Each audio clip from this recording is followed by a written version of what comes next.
چمکتا ہے اور قرآن میں اللہ کا فرمان چمکتا ہے۔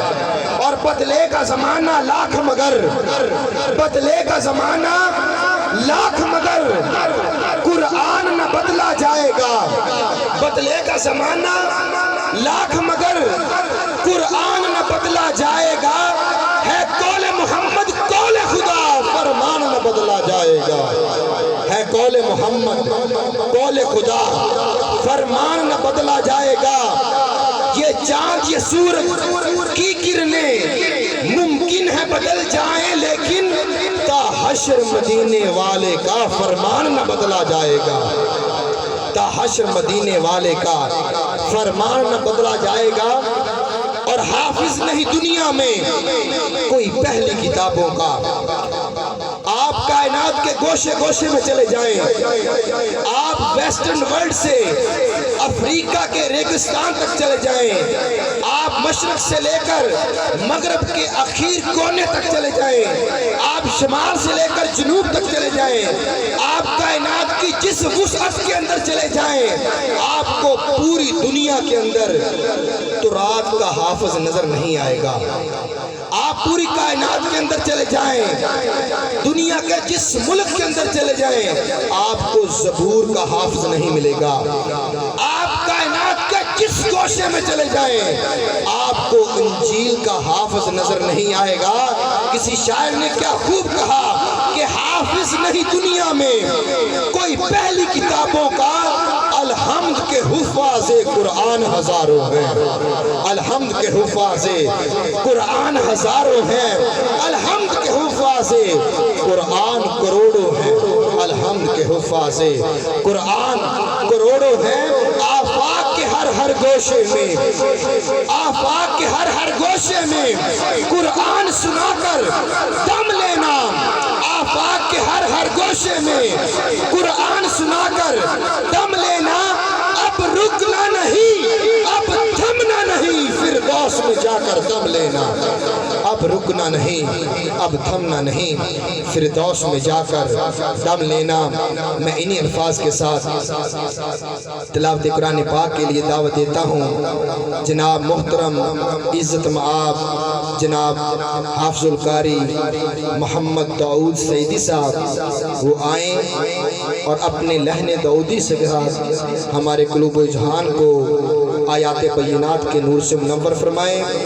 ان کی آمد سے پہلے زوردار نعرے کا جواب دیں۔ نعرہ تکبیر، نعرہ تکبیر، نعرہ رسالت، نعرہ رسالت، نعرہ تحقیق، نعرہ حیدری، نعرہ حیدری۔ سرکار کی آمد، منٹھار کی آمد، مکی کی آمد، مدنی کی آمد، آمد مصطفیٰ، آمد مصطفیٰ، چہرہ والضحیٰ، نعرہ رسالت۔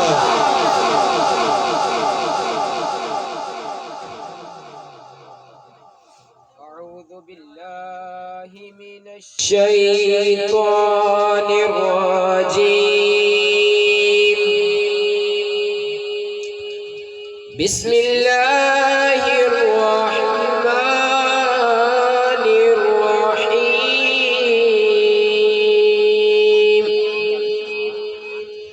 سنت من قد ارسلنا قبلك من رسلنا، سنت من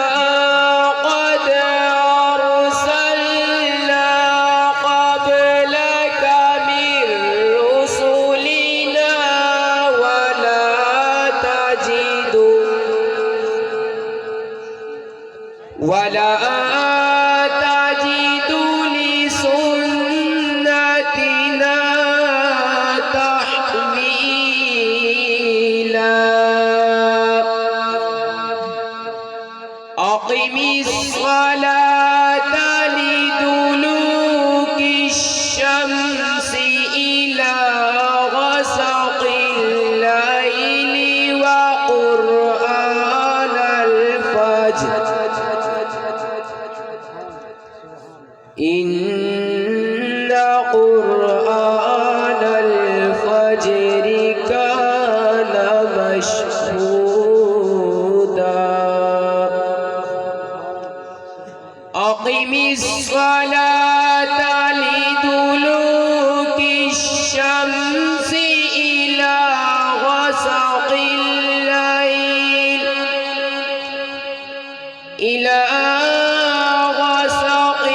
الليل وقرآن الفجر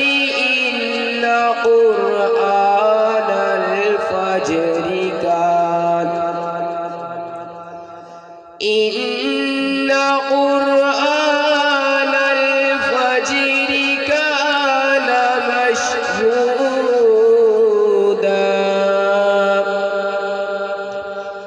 ومن الليل فتهجد به نافلة لك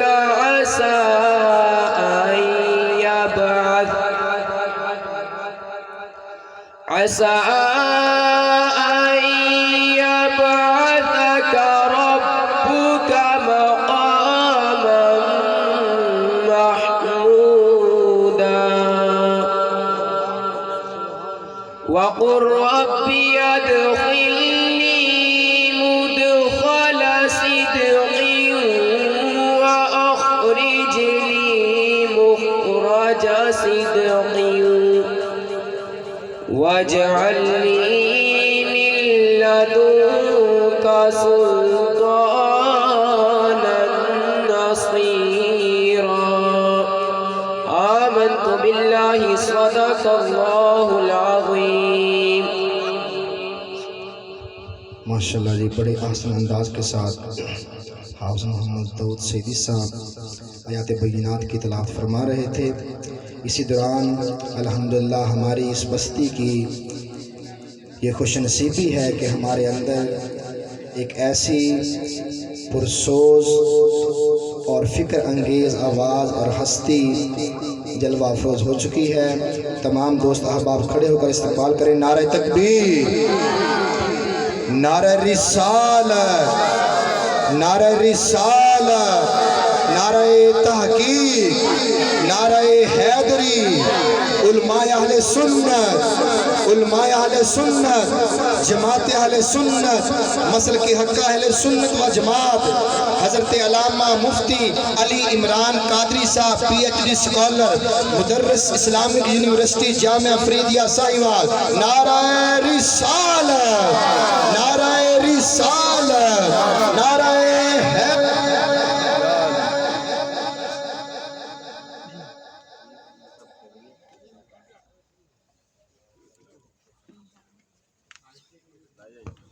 جو دوست احباب ابھی بھی بازار میں کھڑے ہیں ان سے اپیل ہے کہ جلدی جلدی پنڈال کی رونق بن جائیں.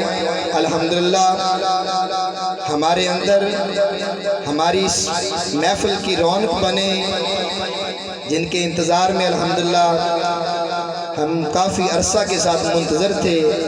تقریباً ہمارے اس گاؤں میں وہ 7 سال بعد تشریف لائے ہیں. تقریباً 7 سال پہلے علامہ قاری نصیر فریدی صاحب ان کے ہوتے ہوئے الحمدللہ درس قرآن ہوا تھا. اس وقت سے منتظر تھے. الحمدللہ استاد المحترم، استاد المفتیان حضرت علامہ فخر اہل سنت، سرمایہ اہل سنت، پیکر اخلاص و محبت، مخلص فی اللہ، عظیم قاری حضرت علامہ مفتی doctor Ali Imran Qadri Faridi PhD scholar, مدرس اسلامک یونیورسٹی جامعہ فریدیہ ساہیوال. الحمدللہ جامعہ فریدیہ کے اندر جتنے بھی علماء کرام فارغ التحصیل ہوتے ہیں، دورۃ الحدیث کے اندر ہوتے ہیں، آخری جو ان کے اسباق ہوتے ہیں ترمذی شریف کے جو چوٹی کی کتابیں ہیں، الحمدللہ ان کتابوں کا درس تمام علماء کرام ان کے ذانوِ تلمذ قدموں میں بیٹھ کر پڑھتے ہیں. اور الحمدللہ جامعہ فریدیہ کے اندر جو تخصص فی الفقہ کا شعبہ ہے، اس کے جو سپریم کونسل ہے الحمدللہ اس کے بھی بڑے مین اور سینئر رکن ہیں، بلکہ اس کی جو ہیڈ مینجمنٹ ہے اس کے بھی سربراہ ہیں الحمدللہ۔ اسلام آباد یونیورسٹی کے اندر بھی ان کے لیکچر ہوتے ہیں، بلکہ پاکستان کے اندر جی سی یونیورسٹی اور اس طرح بہت سے کالج کے اندر آپ سکالرز کو اور پروفیسر حضرات کو لیکچر دیتے ہیں الحمدللہ۔ ہماری خوش نصیبی ہے کہ انہوں نے مدینہ پاک کا یہ سفر جاری رہتا ہے، بعض موقع میں ایک سال میں 3 مرتبہ بھی الحمدللہ سرکار کے روضے کی حاضری حاصل کرتے ہیں، اور اتنا پیکر اخلاص و محبت ہے اور اللہ کی رضا کے لیے دین کا کام کر رہے ہیں کہ 156 جی ڈی کے اندر الحمدللہ 150 کے قریب جو علماء کرام ہیں انہوں نے 56 جی ڈی کے اندر ہی انہیں درس نظامی اور وہ فارغ التحصیل ہوئے ہیں، اتنا الحمدللہ ان کا کام ہے۔ اب انہی الفاظ کے ساتھ میں اپنے استاد محترم پیکر اخلاص و محبت سرمایہ اہل سنت تصویر اسلاف اہل سنت حضرت علامہ مفتی ڈاکٹر علی عمران قادری صاحب مدرس اسلامک یونیورسٹی جامعہ فریدیہ ساہیوال ان کو دعوت دیتا ہوں، اور ایک شعر تلاوت ہو چکی ہے، صرف ایک شعر نعت کے بعد انشاءاللہ مفتی صاحب کا بیان شروع ہو جائے گا۔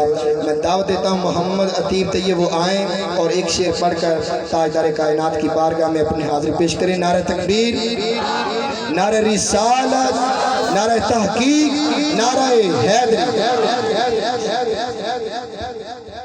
صلی اللہ علیہ یا رسول اللہ وسلم علیہ یا حبیب اللہ۔ آنے والوں یہ تو بتاؤ شہر مدینہ کیسا ہے، آنے والوں یہ تو بتاؤ شہر مدینہ کیسا ہے۔ سر ان کے قدموں میں رکھ کر، سر ان کے قدموں میں رکھ کر جھک کر جینا کیسا ہے، آنے والوں یہ تو بتاؤ شہر مدینہ کیسا ہے۔ گنبد خضرا کے سائے میں بیٹھ کے تم تو آئے ہو، گنبد خضرا کے سائے میں بیٹھ کے تم تو آئے ہو، اس سائے میں رب کے آگے، اس سائے میں رب کے آگے سجدہ کرنا کیسا ہے، آنے والوں یہ تو بتاؤ شہر مدینہ کیسا ہے۔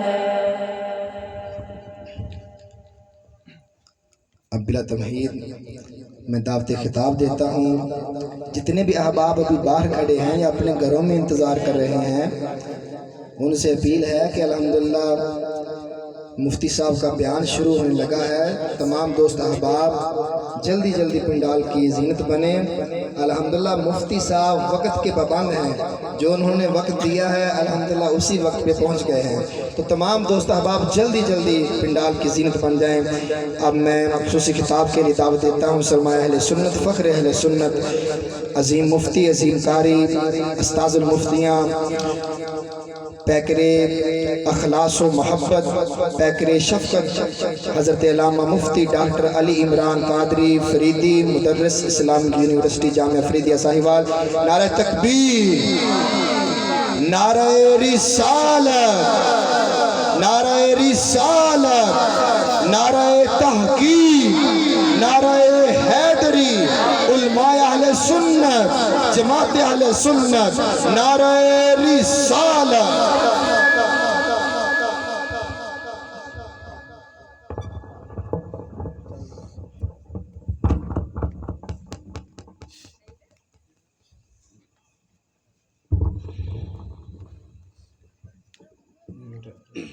عزیزان ڈبلنگ بند کر دیجیے گا، بالکل ڈبلنگ نہ ہو، آواز صاف ہو، واضح۔ السلام علیکم ورحمۃ اللہ وبرکاتہ۔ الحمد للہ رب العالمین، والصلاة والسلام علی رسولہ الکریم، اما بعد فاعوذ باللہ من الشیطان الرجیم، بسم اللہ الرحمن الرحیم، قل ان کنتم تحبون اللہ فاتبعونی یحببکم اللہ، صدق اللہ العظیم، وبلغنا رسولہ النبی الکریم الرؤوف الرحیم، ان اللہ وملائکتہ یصلون علی النبی یا ایہا الذین آمنوا صلوا علیہ وسلموا تسلیما، اللہم صلی علی سیدنا و حبیبنا محمد وبارک وسلم وصلی علیہ، الصلاۃ والسلام علیک یا سیدی یا رسول اللہ، الصلاۃ والسلام علیک یا سیدی یا حبیب اللہ، وعلی آلک و اصحابک یا رحمۃ للعالمین۔ عزیزان محترم، اللہ رب العزت کی توفیق سے حضور سید عالم نور مجسم شفیع دو عالم آپ کی خصوصی توجہات کے طفیل اللہ تعالیٰ نے ہم سب کو یاد مصطفیٰ میں، محبت مصطفیٰ میں مختصر وقت کے لیے مل بیٹھنے کی سعادت عطا فرمائی۔ دعا ہے کہ اللہ رب العزت ہم سب کی حاضری کو اپنی بارگاہ میں شرف قبولیت عطا فرمائے۔ میری اور آپ کی زندگی کی جو سانسیں، جو لمحے، جو گھڑیاں باقی رہ گئی ہیں، اللہ رب العزت ان سانسوں کو اپنی بندگی میں، نبی پاک صلی اللہ علیہ وسلم کی محبت میں، عشق میں، وارفتگی میں بسر کرنے کی توفیق عطا فرمائے۔ آج کی میری گفتگو کا عنوان رب ذوالجلال کی محبت کو حاصل کیسے کیا جا سکتا ہے۔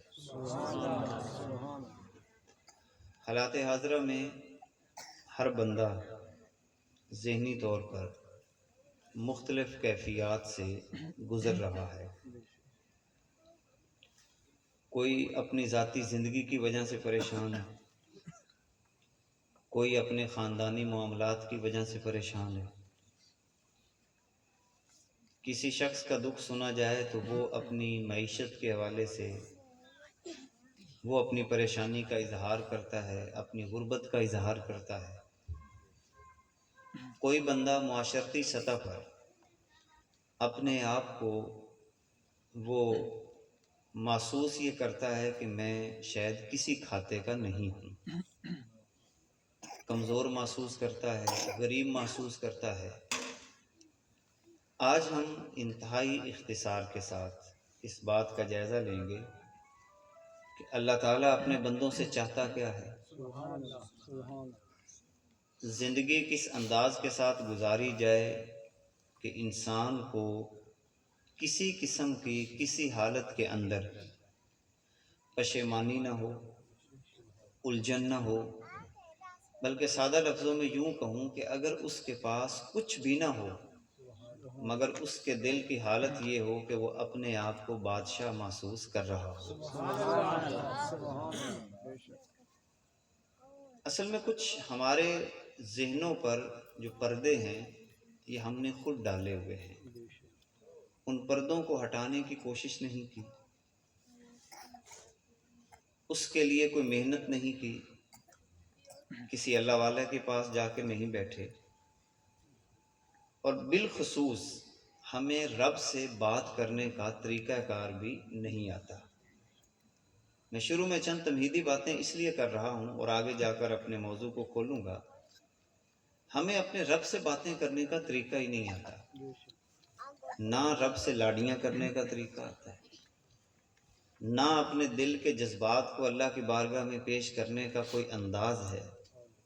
اور یقین جانیں جب بندہ اپنی طبیعت اس انداز کے ساتھ کر لے کہ اسے دنیا کے اندر اللہ کے علاوہ کوئی اور شے نظر نہ آئے، اور وہ اپنی زندگی کا مرکز اور محور، اپنے دکھ اور سکھ کا سننے والا صرف اللہ کو بنا لیتا ہے، یقین جانے جیسے ہی بندہ اپنا جسم، اپنی روح، اپنا سب کچھ اللہ کی بارگاہ میں پیش کر دیتا ہے تو رب یہ اعلان کرتا ہے کہ تو نے بندہ بن کر میری بندگی کا حق ادا کر دیا، اب میں نے تیری غربت کو نہیں دیکھنا، میں نے تیرے کسی رنگ کی کیفیت کو نہیں دیکھنا، میں نے تیرے کوئی مکان کی حالت کو نہیں دیکھنا، میں رب ہو کر وعدہ کرتا ہوں جب تو نے بندگی کا حق ادا کر دیا تو تیرے سینے کو بادشاہ میں بنا دوں گا۔ ہم خود الجھن کا شکار ہو جاتے ہیں۔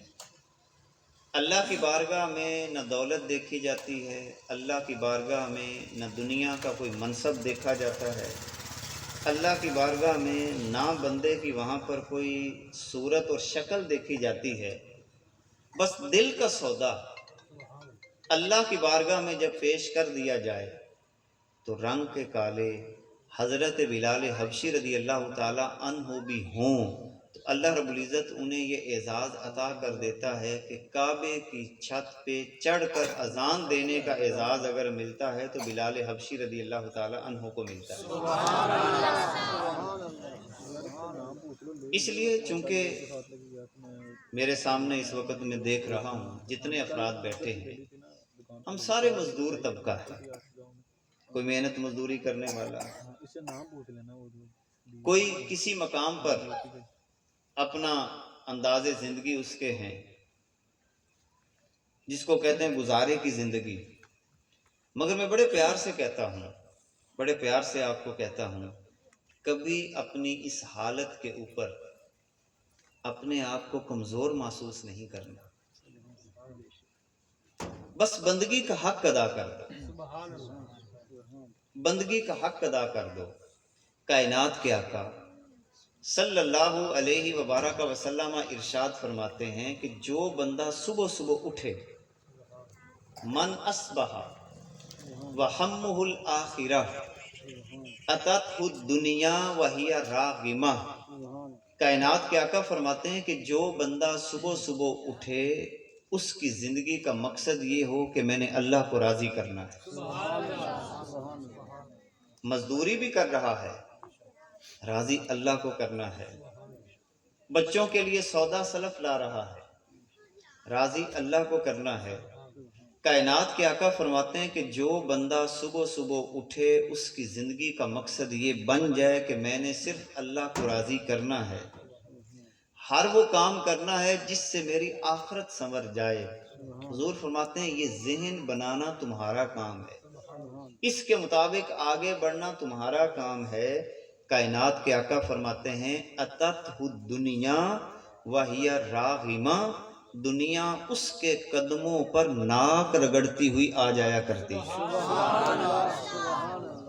اس کا مطلب ہے کہ حالات تو خود ہم نے اپنے خراب کر لیے اللہ سے دور ہو کر۔ جیسے ہی بندہ اللہ سے دور ہو جاتا ہے حالات بگڑ جاتے ہیں، حالات میں تلخیاں آ جاتی ہیں، دل کا سکون انسان کا چھن جاتا ہے، طبیعت کے اندر بے چینی سی آ جاتی ہے، گھروں کا سکون برباد ہو جاتا ہے۔ بندہ ظاہری طور پر اچھے لباس میں ہوتا ہے، ظاہری حالت اس کی یہ ہوتی ہے کہ بازار میں چل رہا ہوتا ہے، لوگوں سے مسکرا کے بات بھی کر رہا ہوتا ہے، مگر دل کی دنیا ویران ہو چکی ہوتی ہے، دل میں اضطراب کی کیفیت، بے چینی کی حالت، وہاں پر انداز اس کا یہ ہو جاتا ہے کہ اس کی طبیعت میں چچڑا پن آ جاتا ہے۔ اسی لیے اے بندہ خدا، آج کا عنوان جو آپ کے سامنے ذکر کرنے جا رہا ہوں کہ رب کو منایا کیسے جا سکتا ہے، رب کی بارگاہ میں حاضر کیسے ہوا جا سکتا ہے۔ ایک اور تمہیدی بات عرض کر کے انشاءاللہ تعالی اس آیت پاک کی طرف ہم مزید آگے بڑھتے ہیں۔ زندگی کا ایک نسخہ ذہن میں رکھ لیں، میں آپ کو لکھ کر دینے کے لیے تیار ہوں۔ زندگی میں کوئی پریشانی آ جائے، کوئی دل کے اوپر کسی قسم کی بے چینی آ جائے تو کہنا کہ اس بندے نے بات غلط کی تھی۔ اصل میں ہمارے مسئلے کیا ہے؟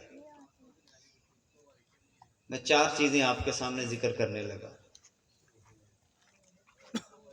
آج کے بعد یہ 4 چیزیں آپ نے صرف اللہ سے مانگنی، اللہ کے علاوہ کسی سے نہیں مانگنی، کیونکہ یہ 4 چیزیں ہیں ہی صرف اللہ کے پاس، نہ میرے پاس ہیں، نہ آپ کے پاس ہیں، نہ میں آپ کو دے سکتا ہوں، نہ آپ مجھے دے سکتے ہیں۔ مگر ہمارا مسئلہ کیا ہے؟ ہم یہ 4 چیزیں لوگوں سے مانگ رہے ہیں۔ میری جیب میں اگر 10 روپے ہی نہ ہوں، آپ سارا دن مجھ سے مانگتے رہیں، میں آپ کو کیسے دے سکتا ہوں؟ آپ مجھ سے توقع رکھ لیں اور میں آپ کی توقع پہ پورا نہ اتروں، آپ کے دل کے اندر بے چینی پیدا ہو جائے گی، اضطراب پیدا ہو جائے گا، نفرت پیدا ہو جائے گی۔ خوش رہنے کا طریقہ، ہر حالت میں مطمئن رہنے کا طریقہ، یہ نسخہ ذہن میں رکھ لیں، یہ پوری ذہن میں رکھ لیں، 1 ہفتہ ہی استعمال کر کے دیکھیں، آپ کی طبیعت اور روحانی کیفیت اتنی سرشار ہو جائے گی کہ حالات کی تلخیاں ہونے کے باوجود آپ اس طرح سوئیں گے جیسے دنیا کا کوئی بوجھ آپ کے اوپر ہے ہی نہیں۔ میں کوئی آپ کو یہ نہیں بتاؤں گا کہ اتنے نفل پڑھ لو تو تمہارا سکون ہو جائے گا، آیت کریمہ گھر میں پڑھوا لو تو سکون ہو جائے گا، اگر کوئی یہ وظیفہ کرو گے تو تمہارے گھر میں سکون ہوگا نہیں۔ بس دل کا سودا کچھ تبدیل کرنا ہے۔ 4 چیزیں صرف اللہ سے مانگنی ہے، اللہ کے علاوہ کسی اور سے نہیں مانگنی۔ سب سے پہلی چیز محبت، صرف اللہ سے مانگو، آپ کے زندگی کے آدھے مسئلے یہیں پہ حل ہو جائیں۔ ہم ایک دوسرے سے محبت کا تقاضا کرتے ہیں، بھائی بھائی سے محبت کا تقاضا کرتا ہے، دوست اپنے دوست سے محبت کا تقاضا کرتا ہے، اسی طرح شوہر اپنی بیوی سے اور بیوی اپنے شوہر سے محبت کا تقاضا کرتے ہیں۔ مگر یاد رکھنا، ہم تو کسی کو 2 لقمے کھلا کر محبت کی بھیک مانگ رہے ہوتے ہیں، کسی کا تھوڑا سا اعزاز کر کے محبت کی بھیک مانگ رہے ہوتے ہیں۔ مگر یاد رکھنا، قرآن مقدس میں اللہ رب العزت فرماتا ہے، اے میرے پیارے محبوب، اگر آپ زمین و آسمان کے سارے خزانے بھی خرچ کر لیں، تھوڑی موٹی بات نہیں، زمین و آسمان کے بھی سارے خزانے آپ خرچ کر لیں اور 2 دلوں کے درمیان محبت پیدا کرنا چاہیں، اللہ نہ چاہے تو کسی دل کے اندر آپ محبت پیدا نہیں کر سکتے۔ محبت اللہ سے مانگیں، بے نیاز ہو جائیں، کوئی محبت دے تب بھی ٹھیک ہے، نہ دے پھر بھی ٹھیک ہے، کوئی پریشانی نہیں، بس یہ توجہ رکھیں کہ میرا اللہ مجھ سے راضی ہو جائے۔ محبت کی بھیک نہ مانگیں، اللہ سے محبت مانگیں۔ اور جب رب ذوالجلال اپنے بندوں سے محبت کرتا ہے تو پھر بڑے پروٹوکول کے ساتھ وہ محبت کرتا ہے۔ کائنات کے آقا صلی اللہ علیہ وسلم فرماتے ہیں، جب رب ذوالجلال اپنے بندے سے محبت کرتا ہے، دعا جبریل، اللہ رب العزت جبریل کو بلاتا ہے۔ جبرائیل علیہ السلام اللہ کی بارگاہ میں عرض کرتے ہیں کہ باری تعالیٰ، تو نے مجھے بلایا، کیا حکم ہے؟ دل تھام کے ان الفاظ کو سنیے گا۔ اللہ رب العزت فرماتا ہے، دیکھو فلاں بستی میں رہنے والا فلاں بندہ، مجھے اس سے محبت ہو گئی۔ یہ رب ذوالجلال فرما رہا ہے، مجھے اس سے محبت ہو گئی ہے، کیا میں اور آپ وہ نہیں ہو سکتے؟ ہو سکتے ہیں، مگر لائن کو سیدھا کرنے کی ضرورت ہے۔ کائنات کے آقا فرماتے ہیں کہ رب ذوالجلال اعلان کرتا ہے کہ مجھے فلاں بندے سے محبت ہو گئی ہے، فلاں بندے سے پیار ہو گیا ہے، اے جبریل میں تمہیں بھی حکم دیتا ہوں فَأَحِبَّهُ، تو بھی اس بندے سے محبت کر۔ اب جس بندے سے اللہ بھی پیار کر رہا ہو، جبریل بھی پیار کر رہے ہیں، اور کائنات کے آقا صلی اللہ علیہ وسلم فرماتے ہیں کہ صرف جبریل علیہ السلام نہیں، اب رب ذوالجلال فرماتا ہے کہ جاؤ آسمان کے فرشتوں میں اعلان کر دو کہ اللہ رب العزت کو فلاں بندے سے محبت ہو گئی ہے۔ اے آسمان کے فرشتوں، رب ذوالجلال کا حکم یہ ہے سارے فرشتے بھی اس بندے سے محبت کریں۔ پھر رب ذوالجلال فرماتا ہے کہ زمین پہ چلے جاؤ اور لوگوں کے دلوں کے اندر اس بندے کی محبت کو پیدا کر دو۔ اب ذرا اندازہ لگائیں، جو یہ محبت ہوگی جو رب ذوالجلال لوگوں کے دلوں کے اندر آپ کی محبت کو پیدا کرے گا، یہ محبت چاہیے یا وہ بھیک والی محبت چاہیے؟ یقیناً وہ محبت جو اللہ تعالیٰ بندوں کے سینوں میں ڈالے گا۔ تو پہلی چیز، آپ نے محبت کبھی کسی سے نہیں مانگنی۔ نمبر 2، عزت کبھی کسی سے نہیں مانگنی۔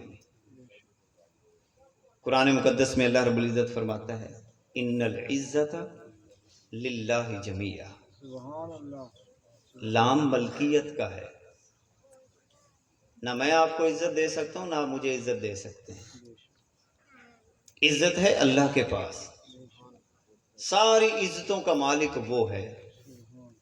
کبھی کسی سے عزت کی توقع بھی نہ رکھیں، آپ پریشان ہو جائیں گے۔ ہمارے گھروں کی لڑائیاں کتنی اسی بنیاد پہ ہیں، ہم ان کے گھر جائیں وہ ہمیں پانی بھی نہ پوچھیں، وہ ہمارے گھر آئیں ہم ان کو کھانے کھلائیں، اس نے تو مجھے سلام نہیں کیا، وہ تو میرے لیے کھڑا نہیں ہوا، اس نے تو مجھے پھولوں کے ہار نہیں پہنائے۔ یہ طرح طرح کی باتیں جو ہم کرتے ہیں، اے خدا کے بندو آزاد ہو جاؤ، آزاد ہو جاؤ، ان ساری چیزوں سے آزاد ہو جاؤ، اور صرف رب ذوالجلال کی بارگاہ میں اپنے دل کا نذرانہ پیش کر دو، یقین جانیں اللہ تعالیٰ آپ کی عزت وہاں پہ بنا دے گا جہاں سے آپ کا وہم و گمان بھی نہیں ہوگا۔ عزت اللہ سے مانگیں، رب کو راضی کریں، اور ایک زندگی کا انداز ذہن میں رکھ لیں۔ میں ایک جملہ کائنات کے آقا صلی اللہ علیہ وسلم کا آپ کے سامنے پیش کرنے لگا ہوں۔ کائنات کے آقا حضرت محمد مصطفیٰ صلی اللہ علیہ وبارک وسلم، سیرت کی کتابوں میں آتا ہے کائنات کے آقا صلی اللہ علیہ وبارک وسلم جو سید الانبیاء، امام الانبیاء، تمام جہانوں کے نبی، امام الانبیاء، شان وراء الورا، مگر حالت کیا ہے؟ طائف سے نکلتے ہوئے اور ہجرت کے موقع پر سیرت کی کتابوں میں لکھا، کائنات کے آقا صلی اللہ علیہ وسلم اللہ کی بارگاہ میں عرض کرتے ہیں اے میرے اللہ، مجھے اس بات کی کوئی پرواہ نہیں کہ لوگ مجھے پتھر ماریں، مجھے اس بات کی کوئی پرواہ نہیں کہ لوگ میرے راستے میں کانٹے بچھائیں، مجھے اس بات کی کوئی پرواہ نہیں کہ لوگ مجھے برا بھلا کہیں، مجھے اس بات کی بھی کوئی پرواہ نہیں کہ لوگ وہاں پر میرے لیے طرح طرح کے جملے کہیں۔ بات ذرا دل کی تختی پہ لکھیے گا۔ کائنات کے آقا صلی اللہ علیہ وسلم اللہ کی بارگاہ میں عرض کرتے ہیں کہ اے میرے اللہ، مجھے کسی شے کی کوئی پرواہ نہیں ہے، بس اتنی پرواہ ہے کہ تو ایک دفعہ کہہ دے کہ میں محمد سے راضی ہو گیا ہوں۔ جب بندے کا مقصد اللہ کو راضی کرنا ہو، کوئی محبت دے یا نہ دے، بندہ مست ملنگ رہتا ہے، کوئی آپ کو عزت دے یا نہ دے، بندہ اپنی مستی میں رہتا ہے، اور یہی لا الہ الا اللہ کا مطلب ہے۔ اے میرے اللہ، میرا مالک تو، اے میرے اللہ میرا خالق تو، اے میرے اللہ میرا رازق تو، اے میرے اللہ میری زندگی تیرے اختیار میں ہے، میری موت بھی تیرے ہاتھ میں ہے، اے میرے اللہ میری زندگی کی سانسیں جو چل رہی ہیں تیرے حکم سے چل رہی ہیں، میں کسی کے سامنے اپنا سر جھکانا پسند نہیں کرتا، لا الہ الا انت۔ جب بندے کی یہ سوچ، بندے کی یہ فکر بن جایا کرتی ہے، حالات جیسے بھی ہو جائیں وہ ایک ہی نعرہ لگاتا ہے، تخت سکندری پہ وہ تھوکتے نہیں، بستر لگا ہے آقا جن کا تیری گلی میں۔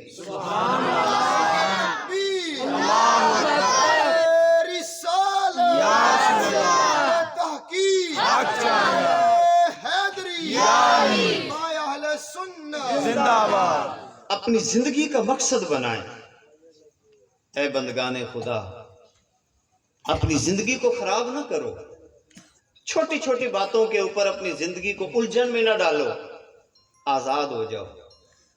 آپ کی روح اللہ نے بڑی لطیف بنائی ہے، جسم کے اندر قید ضرور ہے مگر اس کو آزاد چھوڑ دو دنیا کے ان جھنجھٹوں سے، چھوٹی چھوٹی باتوں سے، فلاں نے مجھے محبت نہیں دی، فلاں نے مجھے عزت نہیں دی، فلاں میرے لیے کھڑا نہیں ہوا۔ اے بندہ خدا، محبت بھی اللہ سے مانگ، عزت بھی اللہ سے مانگ۔ میں پورے یقین کے ساتھ کہتا ہوں یہ دو چیزیں بھی جب تو رب سے مانگنا شروع کر دے گا، رب ذوالجلال تجھے محبت بھی عطا فرما دے گا، عزت بھی وقار کے ساتھ عطا فرما دے گا۔ ہم وہی رونا روتے رہتے ہیں، میں تو غریب، مجھے کیا عزت ملے گی۔ اللہ عزت دینے پہ قادر ہے،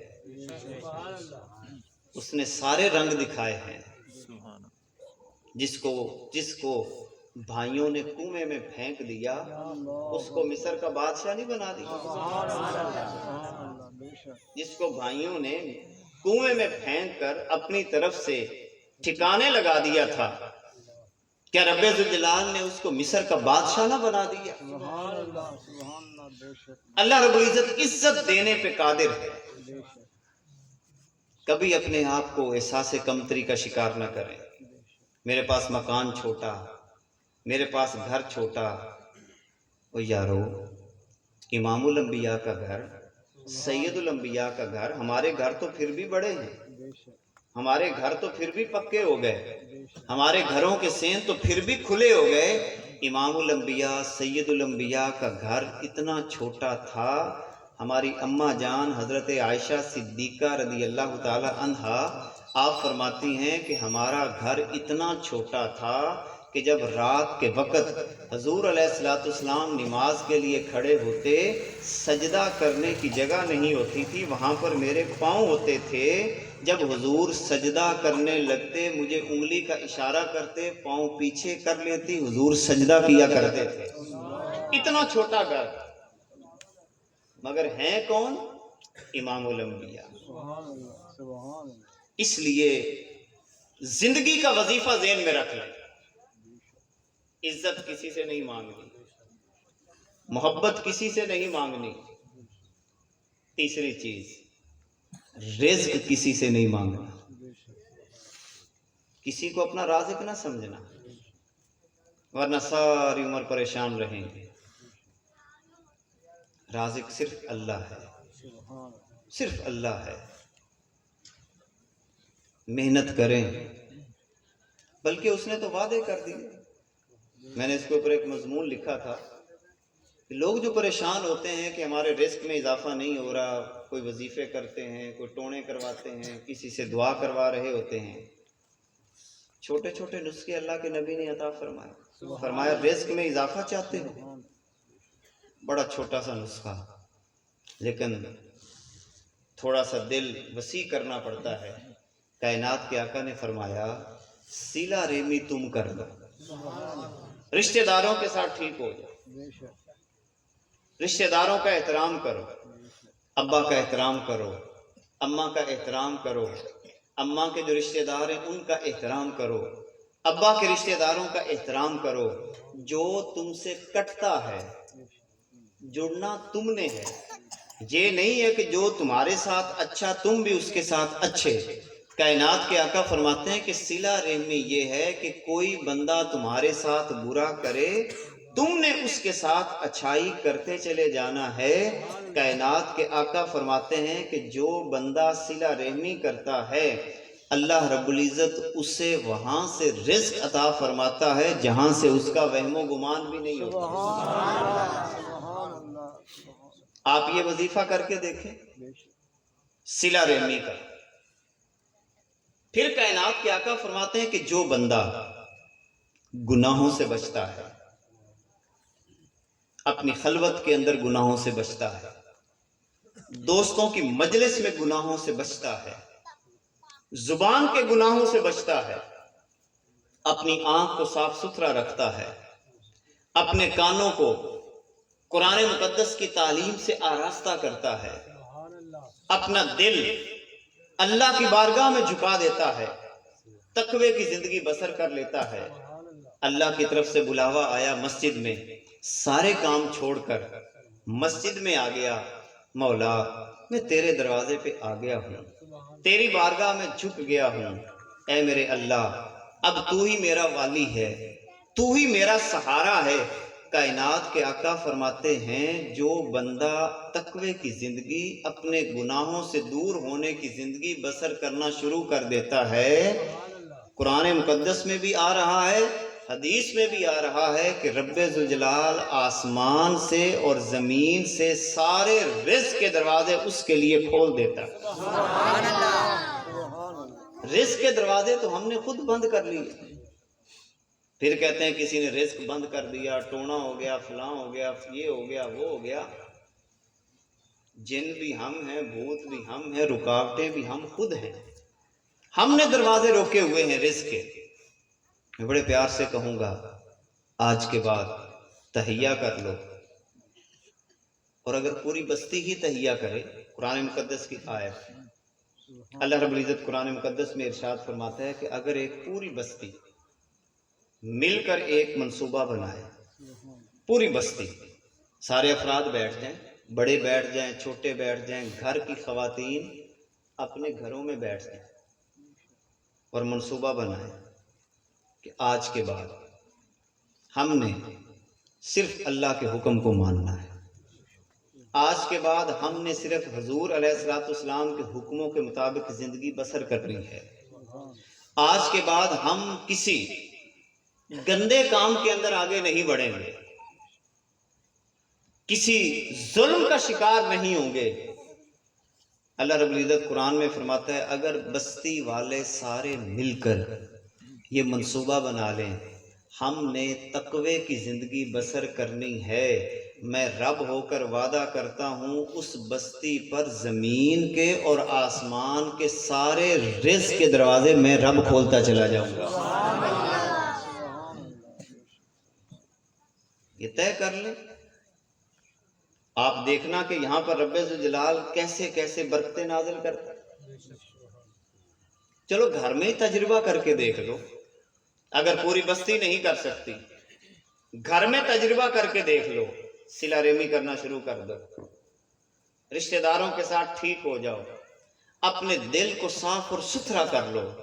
اور میں بڑے پیار سے کہوں گا اللہ کی بارگاہ میں ظاہری حالت نہیں دیکھی جاتی، اللہ کی بارگاہ میں صرف سجدہ نہیں دیکھا جاتا، اللہ کی بارگاہ میں صرف تسبیح نہیں دیکھی جاتی، جب بندہ دل کا سودا رب کی بارگاہ میں صاف ستھرا ہو کے پیش کر دیتا ہے، یقین جانے اللہ قرآن میں فرماتا ہے قد افلح من تزکا، دل صاف کرنا تمہارا کام ہے، کامیابی کا سرٹیفکیٹ میں رب تمہیں عطا کر دوں گا۔ حضور بابا فرید الدین گنج شکر رضی اللہ تعالی عنہ آپ نے بھی یہی بات فرمائی، کند مسلح صوف گڑھ دل کاتی گڑ وات، باہر دسے چاننا پر دل اندھیری رات۔ اے بندے تو نے کندھے پہ مسلح بھی رکھ لیا، صوفیوں جیسا لباس پہن لیا، کوئی تجھے صوفی کہہ رہا ہے، کوئی تجھے نمازی کہہ رہا ہے، کوئی تجھے حاجی کہہ رہا ہے، باہر تو روشنی نظر آ رہی ہے مگر دل کا علاج نہ کیا ابھی، دل تیرا اسی طرح کاڑا کا کاڑا ہی ہے۔ لہذا تیسرا وظیفہ جو میں آپ کو بتا رہا ہوں، رزق کبھی کسی سے نہیں مانگنا۔ کیوں؟ اگر میں آپ کو رازق سمجھوں مثال کے طور پر، تو سیدھی سی بات ہے کہ میں آپ کی پھر چاہت کے مطابق گفتگو کروں گا۔ میں کہوں گا یہ فلاں بندہ کہیں مجھ سے ناراض نہ ہو جائے۔ فرض کریں خدا نہ خواستہ اگر وہ چوری کرتا ہے تو میں کہوں گا یہ بندہ کہیں ناراض نہ ہو جائے۔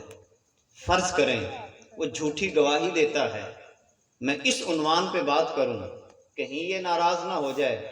فرض کریں اگر وہ کسی کی زمین پہ قبضہ کرتا ہے، اس عنوان پہ بات نہ کروں کہیں ناراض نہ ہو جائے۔ فرض کریں کہ اس نے بہنوں کی وراثت کا حق کھایا ہوا ہے، اس عنوان پہ بات نہ کروں۔ یقین جانیں جب میں آپ کو اپنا رازق مانوں گا پھر میں آپ کی صرف تعریف کروں گا، بس سیدھا جنت میں پہنچا دوں گا، پیسے لٹا لوں گا، فلاں بھی جنتی، جو ہاتھ کڑا کرے وہ بھی جنتی، جو یہ کر لے وہ بھی جنتی۔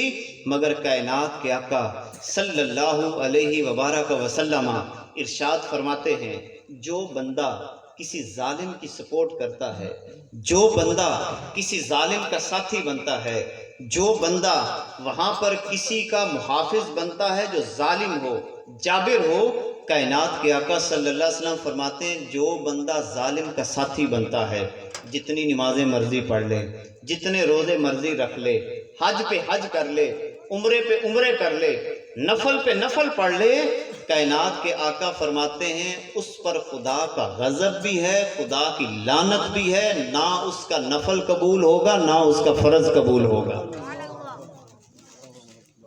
کیونکہ جب بندہ کسی کو اپنا رازق سمجھ لیتا ہے پھر اس کے سامنے سر جھکا دیتا ہے، کہیں ناراض نہ ہو جائے۔ مگر یاد رکھنا اللہ والے کہتے ہیں رازق اللہ، ان اللہ یرزق من یشاء بغیر حساب۔ دنیا والے تو حساب کر کے دیتے ہیں، دنیا والے تو حساب کر کے دیتے ہیں، اور وہ بھی وہاں پر ان کی کیفیت کے نوکر کے اوپر ان کے انداز بھی مختلف ہوتے ہیں، مگر میرا رب یہ فرماتا ہے تم میرے ہو جاؤ، میں بغیر حساب کتاب کے تمہارے خزانوں کو بھرتا چلا جاؤں گا۔ رازق کسی کو نہیں ماننا، رازق صرف اللہ۔ اللہ سے مانگے، چاہے آپ تھوڑی بہت مزدوری کرتے ہیں، رزق حلال کمائے، آگے بڑھے، اللہ آپ کے رزق حلال میں برکت پیدا کر دے گا۔ چوتھی چیز جو آپ نے صرف اللہ سے مانگنی ہے، اللہ کے علاوہ کسی اور سے نہیں مانگنی، وہ ہے دل کا اطمینان۔ ہمارا یہ بھی سب سے بڑا مسئلہ، ہم یہ چاہتے ہیں کہ دولت ہمارے دل کو مطمئن کر دے، مگر ہم مطمئن نہیں ہوتے۔ ہمارے دل کے اندر یہ بات آ جاتی ہے کہ یہاں پر میرے پاس کوئی عہدہ آ جائے تب میں مطمئن ہوں گا، مگر دل پھر بھی مطمئن نہیں ہوتا۔ میرے دل کے اندر یہ خیال پیدا ہوتا ہے کہ فلاں بندہ مجھے مطمئن کر دے، مگر اطمینان پھر بھی حاصل نہیں ہوتا۔ ایک اصول ذہن میں رکھیں، نہ آپ کسی کو مطمئن کر سکتے ہیں نہ آپ کو کوئی مطمئن کر سکتا ہے۔ اطمینان دینے والی ذات صرف اللہ کی ہے۔ اللہ سے مانگے۔ ہم ساری عمر اسی چکر میں رہتے ہیں کہ اس کو بھی مطمئن کر لوں، اس کو بھی کر لوں، کہیں ابا ناراض نہ ہو جائے، کہیں اماں ناراض نہ ہو جائے، کسی جگہ پہ میرا بھائی ناراض نہ ہو جائے، کسی جگہ پر کہیں میرا دوست ناراض نہ ہو جائے۔ ساری عمر مطمئن کرتے کرتے گزر جاتی ہے، مطمئن پھر بھی کوئی نہیں ہوتا۔ اور میں بڑے پیار سے کہوں گا کسی کو مطمئن کرنے کی ضرورت نہیں ہے، بس انداز زندگی ایسا بسر کریں کہ رب کی ذات تم سے مطمئن ہو جائے، اللہ مطمئن ہو جائے۔ آپ نہیں کسی کو مطمئن کر سکتے۔ میں ایک مثال اکثر دیا کرتا ہوں، بندے تو اللہ سے مطمئن نہیں ہیں. اگر مطمئن ہوتے تو لڑائیاں کیوں کرتے؟ اگر مطمئن ہوتے رشوت کیوں لیتے؟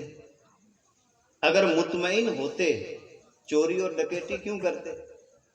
اگر مطمئن ہوتے تو زمینوں پہ قبضہ کیوں کرتے؟ اگر مطمئن ہوتے بہنوں کی وراثت کا حق نہ کھاتے؟ اس کا مطلب ہے بندے تو اللہ سے مطمئن نہیں ہیں. جو بندے اللہ سے مطمئن نہیں ہیں وہ میرے اور آپ سے کیسے مطمئن ہو سکتے ہیں؟ لہٰذا اللہ کو راضی کرنے کی کوشش کریں. بندے راضی ہوں تب بھی ٹھیک ہے، ناراض ہوں تب بھی ٹھیک ہے، اللہ کی ذات ناراض نہیں ہونی چاہیے. اب یہ 4 باتیں جو میں نے آپ کے سامنے عرض کر دیں. اب سوال یہ پیدا ہوا جو آیت پاک میں نے آپ کے سامنے پڑھی، جس بندے کو یہ باتیں سمجھ میں آ گئی اور اس کے دل کے اندر یہ خیال پیدا ہو گیا، اے میرے اللہ میں تجھے اسی انداز کے ساتھ منانا چاہتا ہوں، میں اپنا دل تیری بارگاہ میں پیش کرنا چاہتا ہوں. اے میرے اللہ میں اپنی روح کو تیری بارگاہ میں پیش کرنا چاہتا ہوں. اے میرے اللہ میں اپنا دل تجھے دینا چاہتا ہوں. اے میرے اللہ میں اپنی آنکھیں تیرے سپرد کرنا چاہتا ہوں. اور جب میں کہوں نا نماز میں کھڑے ہو کر اللہ اکبر تو میرا دل بھی گواہی دے. ملک بڑا نہیں، ذمہ دار بڑا نہیں، MNA بڑا نہیں، وزیر اعظم بڑا نہیں.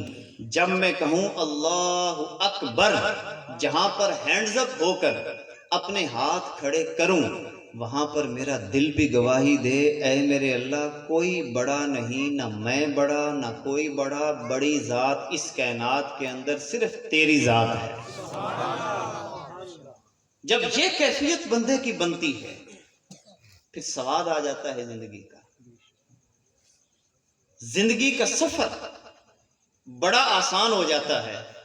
اور یقین جانیں جب آپ کے دل کے اندر یہ خیال پیدا ہو جائے کہ میں رب کی بارگاہ میں جانا چاہتا ہوں، رب کو منانا چاہتا ہوں، رب کے جلووں کے اندر گم ہونا چاہتا ہوں. اگلی باتیں تو میں بعد میں کروں گا. قل ان کنتم تحبون اللہ. اگر ان کے دل کے اندر واقعتاً یہ خیال پیدا ہو گیا، نہیں ہوا تو ساری عمر گزر جائے. اور اگر آج کے دن آپ یہ ارادہ کر کے اٹھتے ہیں اے میرے اللہ میں نے تجھے منانا ہے، اے میرے اللہ میں تجھ سے دور ہو کے پریشان ہو گیا، اے میرے اللہ میری زندگی برباد ہو گئی، اے میرے اللہ میرا گھر برباد ہو گیا، میرا خاندان برباد ہو گیا، میری طبیعت کے اندر بے چینی آ گئی، اے اللہ میں تجھے منانا چاہتا ہوں. میں بڑے پیار سے کہتا ہوں کائنات کے آقا صلی اللہ علیہ وبارک وسلم ارشاد فرماتے ہیں جب تمہارے دل کے اندر یہ خیال پیدا ہو جائے کہ میں رب سے باتیں کرنا چاہتا ہوں، رب سے ملاقات کرنا چاہتا ہوں، کائنات کے آقا فرماتے ہیں کسی دکھی بندے کے پاس بیٹھ کر اس کا دکھ دور کر دو. اگر بھوکا ہے اس کو کھانا کھلا دو. اگر وہاں پر اس کے حالات اجڑے ہوئے ہیں اس کے سر پہ شفقت کا ہاتھ رکھ دو.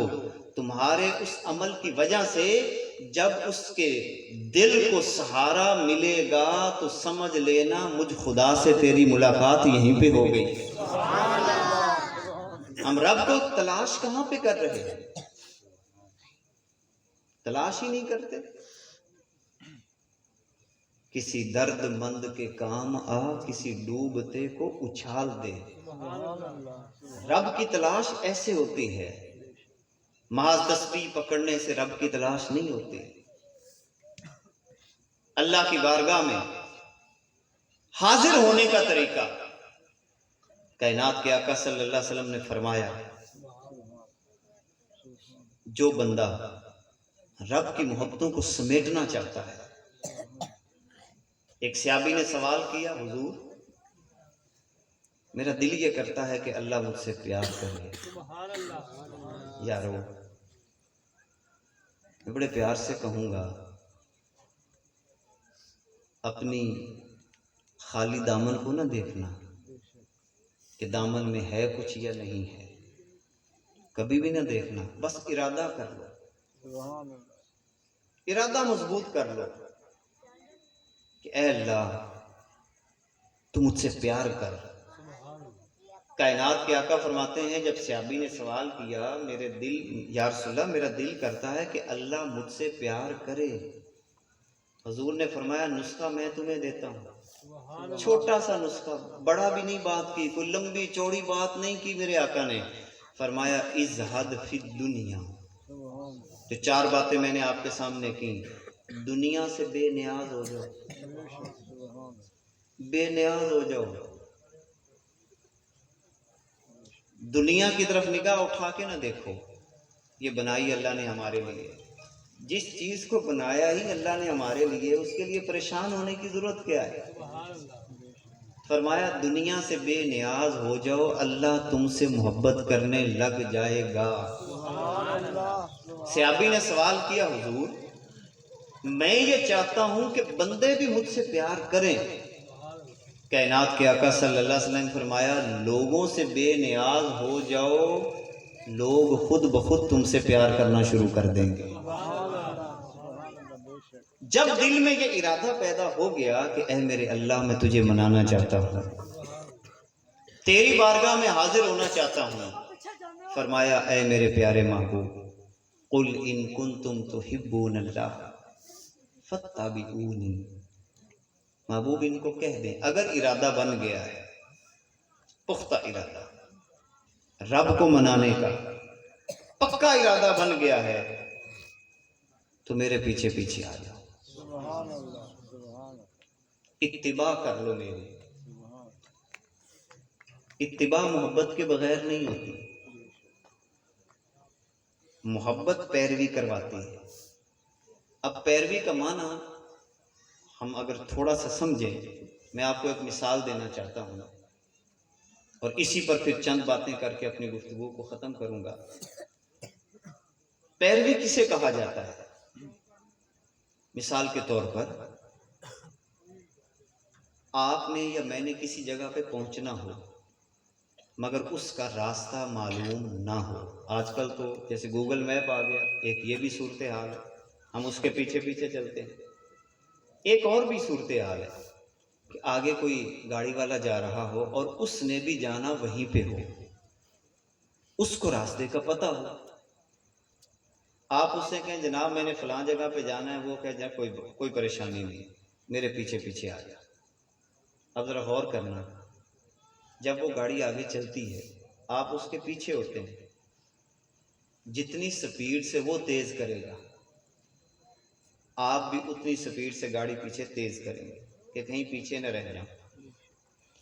جہاں پہ وہ بریک لگائے گا آپ بھی بریک لگا لیں، جس مقام سے وہ مڑے گا آپ بھی اسی مقام سے مڑ جائیں گے، اور پھر کیا ہوگا جب وہ منزل مقصود پر پہنچے گا تو آپ بھی منزل مقصود پر پہنچ جائیں گے۔ اب اللہ کیا فرماتا ہے، اے میرے پیارے محبوب اگر ان کے دل کے اندر یہ خیال پیدا ہو گیا اللہ سے ملاقات کرنے کا، تو آپ ان کو فرما دیں میرے پیچھے پیچھے چلو، میرے پیچھے پیچھے چلو۔ اب حضور کے پیچھے چلنے کا مطلب کیا ہے؟ جیسے میرے محبوب نے گفتگو کی اپنی زبان کو ویسے کھولنا شروع کر دیا، جیسے کائنات کے آقا صلی اللہ علیہ وسلم نے تجارت کی اسی انداز کے ساتھ تجارت کرنا شروع کر دی، جیسے حضور علیہ الصلوۃ والسلام نے اپنی گھریلو زندگی بسر کی اسی انداز کے ساتھ بندے نے اپنے گھر کی زندگی کو بسر کرنا شروع کر دیا۔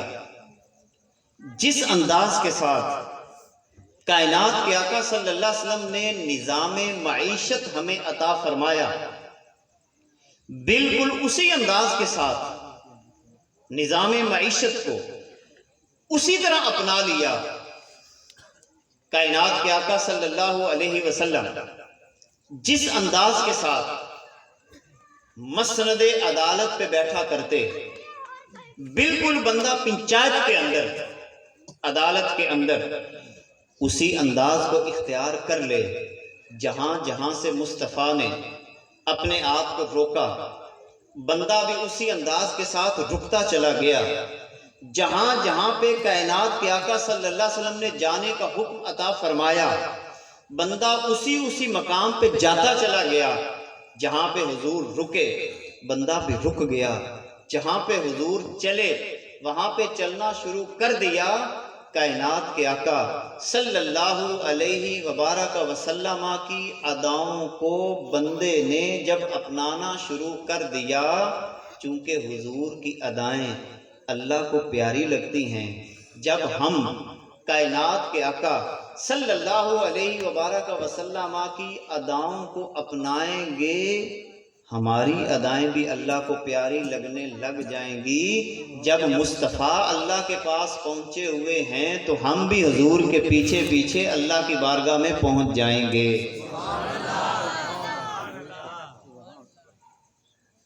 بات تو سیدھی سی ہے، سادہ لفظوں میں کوئی وڑ والی بات نہیں ہے۔ دل کا سودا بدلنے کی ضرورت ہے۔ وہ بلیا رب دا کی پانا، ادھر پٹن ادھر لانا، بس دل کو ادھر سے اٹھا کر ادھر لگانے کا کام ہے۔ بہت ساری باتیں اتباع پہ کی جا سکتی ہیں، میں ایک دو باتیں یہاں پہ عرض کروں۔ اگر آپ خدا کو پانا چاہتے ہیں، سب سے پہلے اپنی معاشی فکر کو ٹھیک کریں۔ سب سے زیادہ ہمیں برباد یہ چیز کرتی ہے، ذرا غور کریں۔ جیسے میں نے شروع میں عرض کیا کہ مجھے جتنے چہرے نظر آ رہے ہیں سب ہم مزدور طبقہ ہے، سارے مزدور ہیں، اور ویسے بھی ہم جتنے بھی 30 مار بن جائیں، اللہ کی زمین بڑی وسیع ہے، بڑی وسیع ہے، بڑی وسیع ہے۔ اور یاد رکھنا اس زمین پر صرف اللہ کا نظام چلے گا۔ اگر ہم کوئی اور نظام چلانے کی کوشش کریں گے تو رب ذوالجلال نے ہمیں دنیا کے اندر ہی برباد کر دیا۔ کیسے؟ ہمارے چھوٹے سے مکان ہیں، کسی کا 5 مرلے کا، کسی کا 10 مرلے کا، کسی کا کنال کا ہوگا۔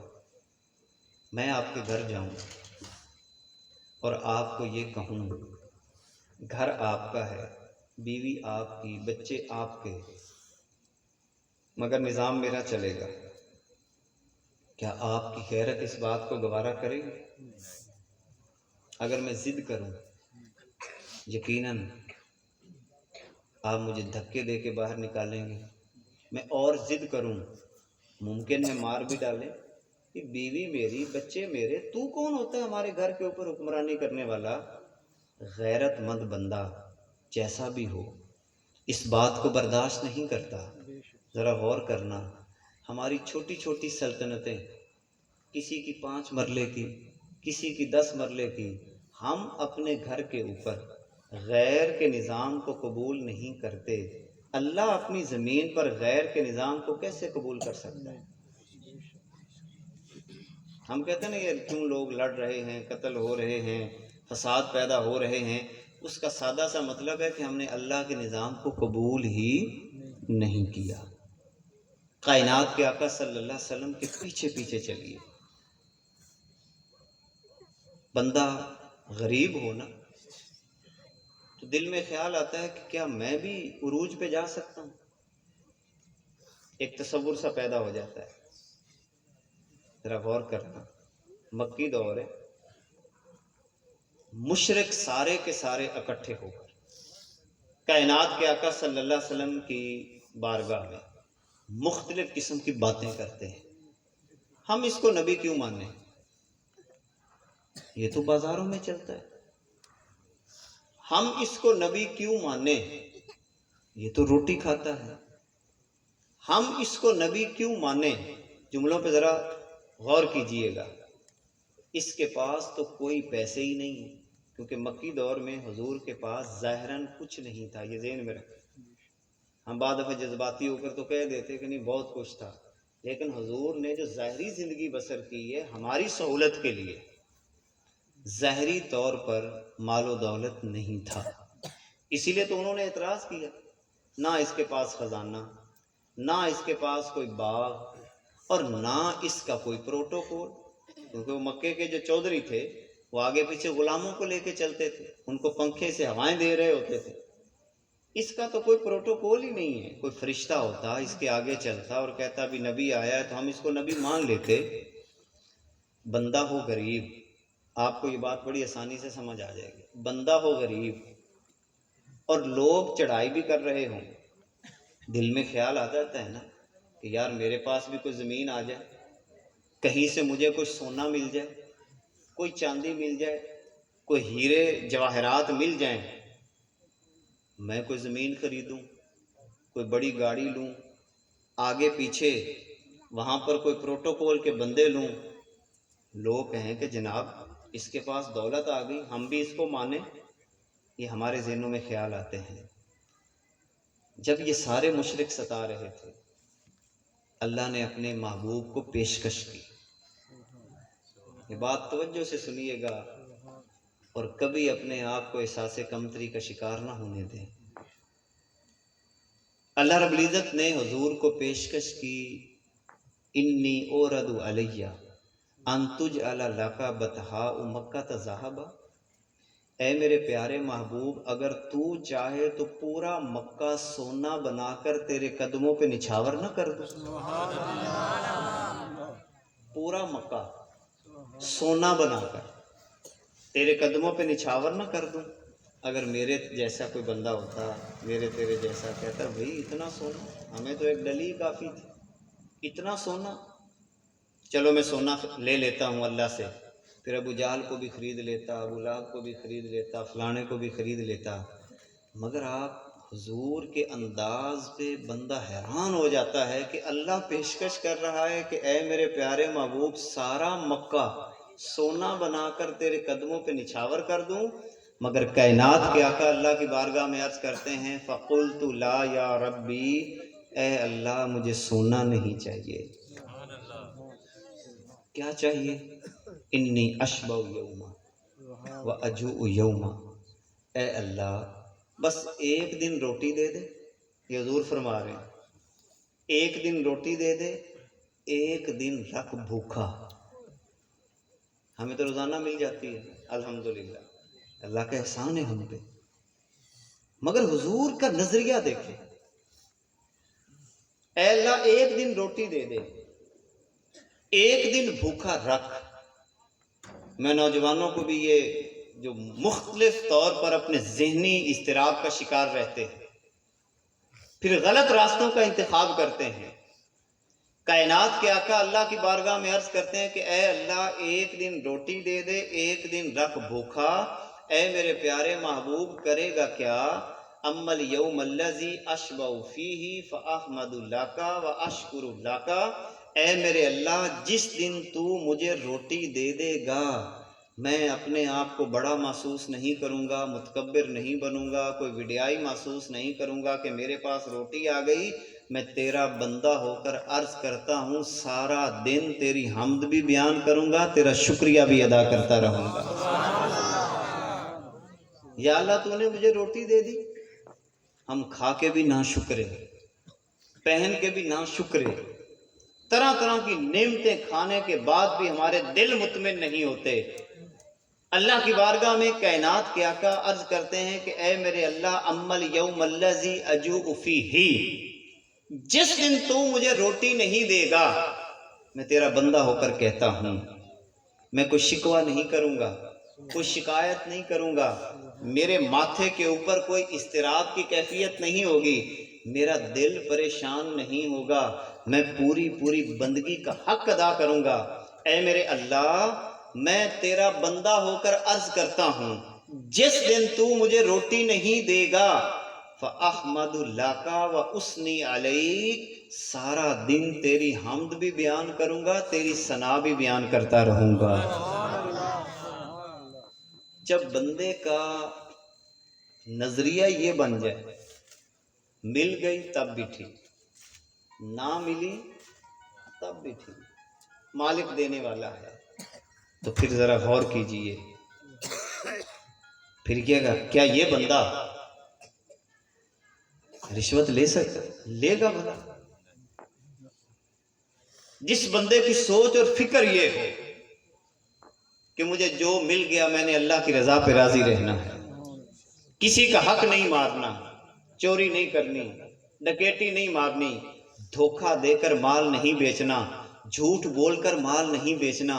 اور میں بڑے پیار سے یہ بات کیا کرتا ہوں، اس دن ہماری زمین پہ انقلاب آ جائے گا جس دن ایک دکاندار 100 روپے کی چیز 80 روپے کی بیچے، گاہک حیران ہو جائے تجھے کیا ہوا، فلاں بھی 100 کی بیچ رہا، فلاں بھی 100 کی بیچ رہا، تو 80 کی بیچ رہا ہے. دکاندار کہتا ہے واقعتاً مارکیٹ میں 100 کی ہی ہے مگر 20 روپے کی کم دے رہا ہوں، وجہ اس میں ایک نقص موجود ہے. اور میرے نبی نے فرمایا سودا نقص والا ہو، نقص بتا کے بیچنا ہے. میں اپنی آخرت کو خراب نہیں کرنا چاہتا، اسی لیے میں 100 روپے کی چیز 80 روپے کی دے رہا ہوں کہ میرا رب کہیں مجھ سے ناراض نہ ہو جائے، میرے کریم آقا صلی اللہ علیہ وسلم کہیں ناراض نہ ہو جائیں. یقین جانے جس دن ایک نوجوان کی فکر یہ بن جائے گی، اللہ زمین اور آسمان سے سارے رزق کے دروازے اس کے لیے کھولتا چلا جائے گا. جھوٹ ہم بولیں، دھوکہ ہم دیں، فراڈ ہم کریں، لوگوں کے مالوں پہ ناجائز تصرف ہم کریں، کہیں سے بھی کوئی 2 نمبری کا راستہ نکلتا ہو وہ راستہ ہم نکالیں اور پھر اللہ سے کہیں کہ میرے حالات ٹھیک نہیں، لڑائیاں ہم کریں، لوگوں کی عزتوں کی پائمالی ہم کریں، باتیں ہم کسیں، غیبتیں ہم کریں، چگلیاں ہم کریں. بڑوں کا احترام ختم ہوتا جا رہا ہے، چھوٹوں پہ شفقت کا انداز ختم ہوتا جا رہا ہے. ماں بہنوں کا احترام اس نوجوان نسل نے برباد کر دیا، دل کی دنیا کو برباد کر دیا.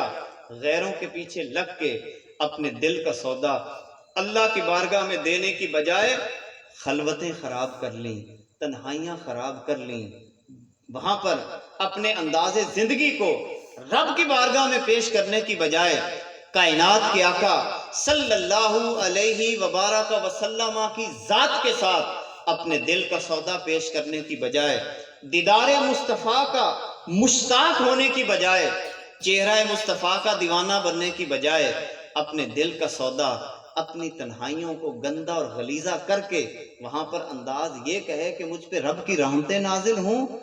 اللہ کا یہ اصول نہیں ہے، اللہ کا یہ اصول نہیں ہے. اسی لیے علامہ اقبال نے کہا تھا تم ہو آپس میں غضب ناک، وہ آپس میں رحیم، تم خطا کارو خطا بین، وہ خطا پوشو کریم. اپنے حالات تو ٹھیک کرو، پھر کہو کہ واقعتاً ہم پہ رحمت نازل نہیں ہو رہی. جب بندہ اپنے حالات کو ٹھیک کر لیتا ہے تو رب کی رحمتیں اس پہ چھم چھم برسنا شروع ہو جاتی ہیں. اس لیے پہلی چیز جو اپنی زندگی کا حصہ بنائیں کہ جو فکر میرے آقا نے عطا فرمائی کہ جو مل گیا وہ بھی ٹھیک، نہ ملا پھر بھی ٹھیک، کوئی بات نہیں. رب کی رضا پہ راضی رہنا سیکھو. یا اللہ میں راضی ہوں، میں بڑا راضی ہوں، میں بڑا خوش ہوں. کتنی پیاری بات فرمائی خواجہ غلام فرید نے، جے سونا میرے دکھ وچ راضی تے میں سکھ نو چلے ڈاواں، میں ویکھاں میرا یار نہ ویکھے، میں نہ ویکھاں او ویکھے، ایہو جے لیک میں کتھوں لے آواں، وچ ویکھن دے او ویکھے. یار فریدا بوے یار دے مریے بھاویں ویکھے یا نہ ویکھے. بندہ وفادار تو بنے. اور میں بڑے پیار سے کہوں گا جب بندہ وفاداری کا حق ادا کرتا ہے، کیا کائنات کے آقا صلی اللہ علیہ وسلم نے وفاداری کا حق ادا نہ کیا؟ اللہ سونا پیشکش کر رہا ہے مگر کائنات کے آقا عرض کرتے ہیں نہیں مجھے بھوک چاہیے. پھر اللہ بھی آواز دیتا ہے اے میرے بندے، اے میرے بندے محمد صلی اللہ علیہ وسلم، تو نے بھی حق ادا کر دیا بندگی کا، سارے امتحانوں میں پاس ہو گیا، بندگی کا حق تو نے ادا کر دیا، اب میں رب ہو کر پھر انعام دیتا ہوں، وَلَسَوْفَ يُؤْتِيكَ رَبُّكَ فَتَرْضَىٰ، اے میرے محبوب وہ ٹھیک ہے تو نے بندگی کا حق ادا کر دیا، تجھے ایسا ہی کرنا چاہیے تھا، مگر میں اب رب ہو کر اعلان کرتا ہوں ان قریب تیرا رب تجھے اتنا دے گا کہ تو خود اپنے رب سے راضی ہو جائے گا۔ مگر کچھ حنا رنگ لاتی ہے پس جانے کے بعد۔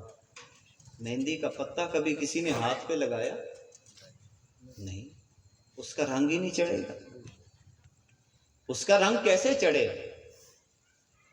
مہندی کے پتے کا رنگ اس وقت ہاتھ کو رنگ چڑھاتا ہے جب اسے پہلے پیسا جاتا ہے۔ جب بندہ پستا ہے اللہ کی محبت میں، تڑپتا ہے اللہ کی محبت میں، اے اللہ میں تجھ سے ملنا چاہتا ہوں، تیری ملاقات چاہتا ہوں، انداز تیرے محبوب کا اپنا کر تیری بارگاہ میں حاضر ہونا چاہتا ہوں۔ جب بندہ پستا چلا جاتا ہے تو یقین جانے پھر بندے پر رب ذوالجلال کا رنگ ایسا چڑھتا ہے کہ جس کو ترکی زبان میں کلندر کہا جاتا ہے۔ ہم نے تو کلندر کا معنی ہی بگاڑ دیا، جس نے بالوں کے اندر کانوں کے اندر کوئی بالیاں پہنی ہوں، گندے سے بال کیے ہوں، گندا سا لباس پہنا ہو، نہ نماز کے قریب جائے، نہ روزہ رکھے، نہ وہاں پر کوئی دینی کام کرے، اور کبھی نہایا نہ ہو، نہ خوشبو کا استعمال کیا جو میرے نبی کی سنت، نہ وہاں پر دانتوں کی صفائی کی جو میرے نبی کی سنت، نہ وہاں پر صاف ستھرا رہا جو میرے نبی کی سنت، اور انداز یہ اختیار کرے۔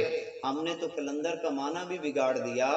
کلندر وہ ہوتا ہے جو کام کرنے سے پہلے رب ذوالجلال کی رضا کو دیکھتا ہے، اسے کلندر کہا جاتا ہے۔ اسی لیے کسی نے کہا تھا تو نے دیکھی نہیں عشق کلندر کی دھمال، پاؤں پتھر پہ بھی پڑ جائے تو دھول اڑا دیتا ہے۔ پھر بندے میں قوت آتی ہے جب وہ دربار مصطفیٰ کا غلام بنتا ہے۔ ہماری نوجوان نسل کی فکر کیوں کمزور ہو گئی؟ بات ہم کریں ہمارے حالات ٹھیک نہیں۔ نوجوان بیٹھے ہیں ذرا توجہ سے سنیے۔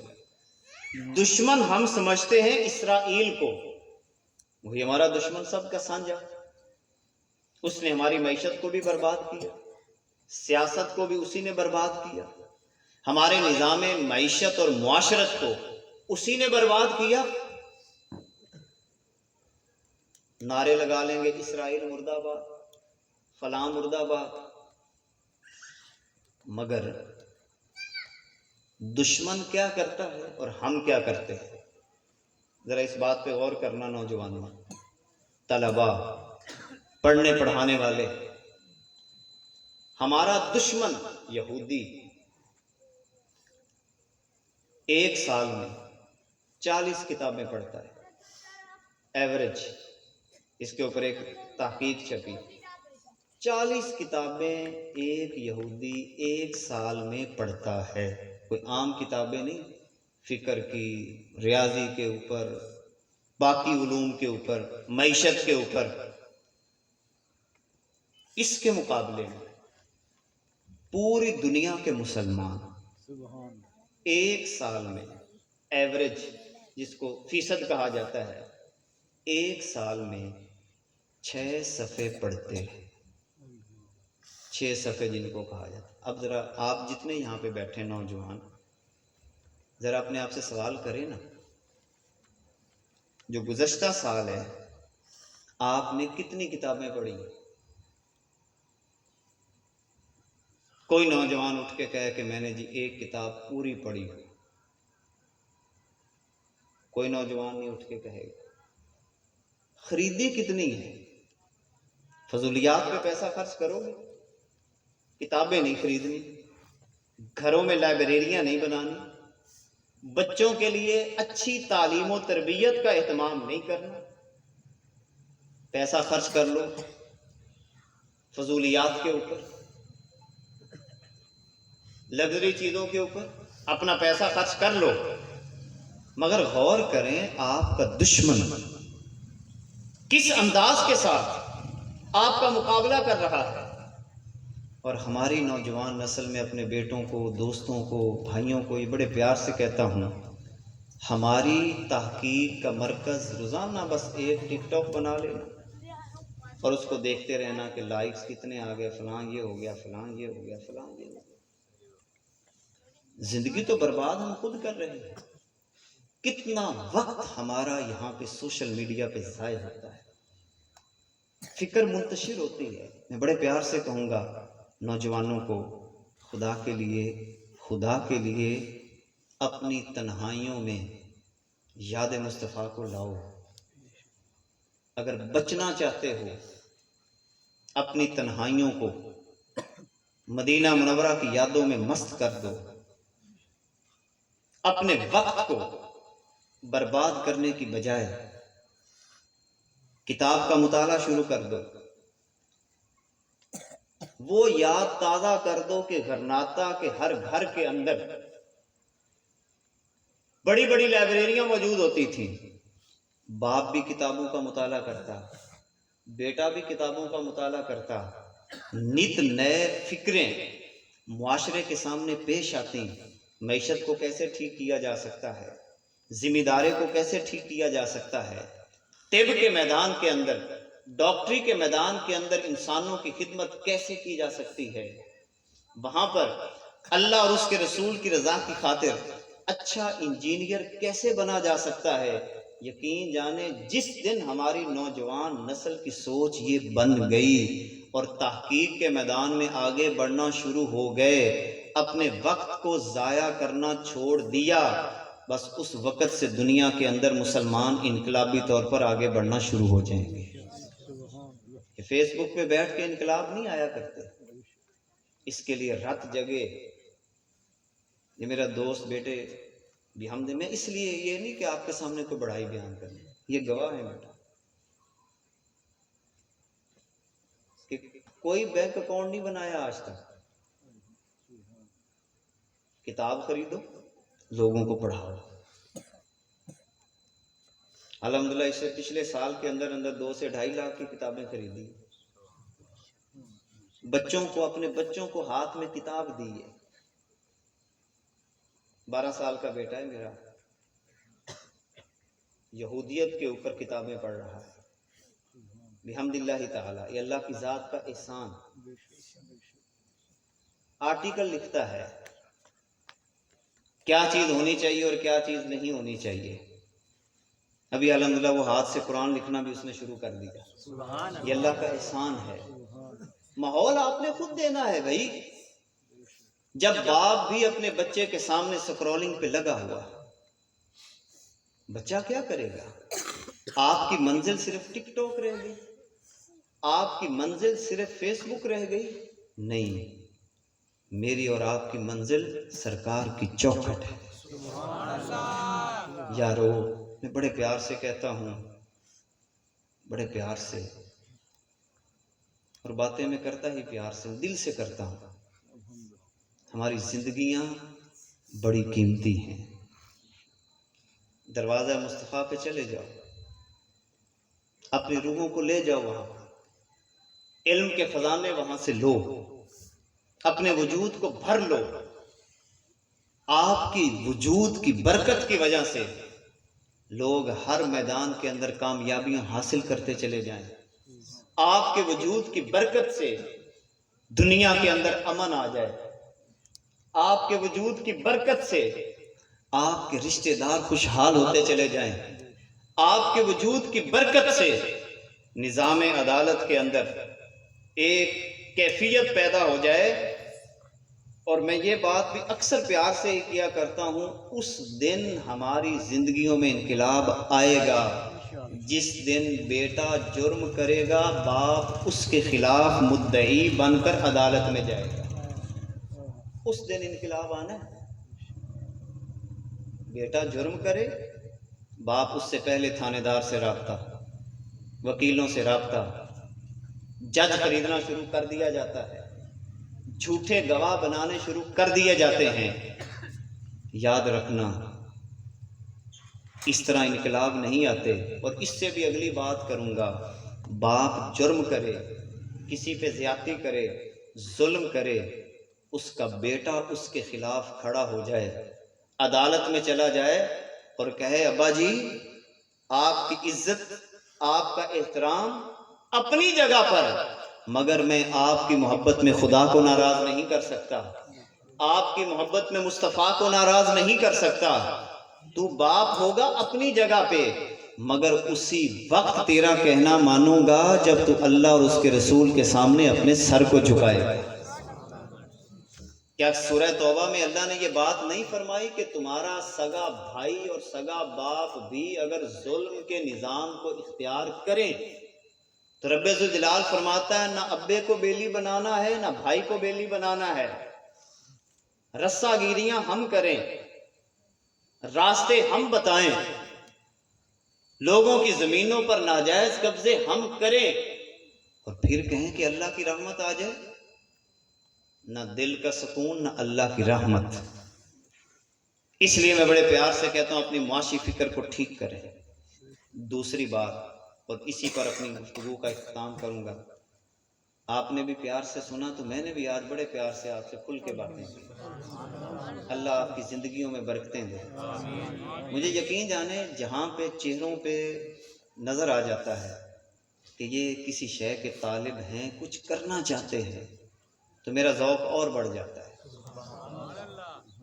اور جو بے نیاز ہو تو پھر ہم بھی بڑے بے نیاز ہیں، نہ غرض کسی سے نہ واسطہ، مجھے کام اپنے ہی کام سے، تیرے ذکر سے، تیری فکر سے، تیری یاد سے، تیرے نام سے۔ میں آپ سب جوانوں کو دعوت فکر دیتا ہوں، مولانا علی رضا یہاں پہ کام کر رہے ہیں، آپ سارے اس کے ساتھی بنیں، مسجد کی رونق کو آباد کریں۔ کائنات کے آقا فرماتے ہیں جو لوگ مسجدوں کو آباد کر، آبادی سے مراد یہ نہیں کہ عمارت کھڑی کر کر، نہیں، آپ کی مسجد کچی ہو، کسی درخت کے نیچے کیوں نہ ہو، قرآن کو سینوں میں لینے کے لیے، قرآن کو سمجھنے کے لیے، حضور کی باتوں کو سمجھنے کے لیے، جوق در جوق مسجد کی رونق بنے۔ کائنات کے آقا فرماتے ہیں جو اللہ کے گھر کو آباد کرتا ہے، اللہ تعالیٰ جنت کے اندر اس کا گھر اپنے ہاتھ سے بناتا ہے، جو اس کی شان کے لائق ہے۔ تو اللہ کی مسجد کو آباد کریں۔ میں بڑے پیار سے کہوں گا مولانا علی رضا، مجھے امید ہے کہ آپ کا ساتھ ضرور دیں گے۔ آپ میٹنگ کریں، نوجوانوں کا کوئی شیڈول بنائیں، کوئی ہفتہ وار شیڈول، کسی بھی انداز کا شیڈول بنا کر، یہ بڑے پیاسے لوگ ہیں، ان کو دروازہ مصطفیٰ پہ لے کے جاؤ۔ کائنات کے آقا صلی اللہ علیہ وسلم کی سیرت کا ایک اور بڑا انداز جو آخری میں آپ کے سامنے، بہت ساری باتیں ہیں جو دل کے درد ہیں، دل کے ارمان ہیں، جو پیش کرتا رہتا ہوں۔ حضور کا سماجی انداز بڑا پیارا، اللہ اکبر۔ اور جب میں یہ باتیں کرتا ہوں تو میں اکثر یہ کہتا ہوں کہ اپنی روحوں کو ان بدنوں سے آزاد کر کے تھوڑے لمحے کے لیے مدینہ منورہ حاضر ہو جائیں اور رخ مصطفیٰ کے دیوانے بن کر وہ منظر اپنے سامنے لے کے آئیں۔ سید الانبیاء ہے، امام الانبیاء ہے، طاقت اتنی کہ ڈوبے ہوئے سورج کو واپس لے آئیں،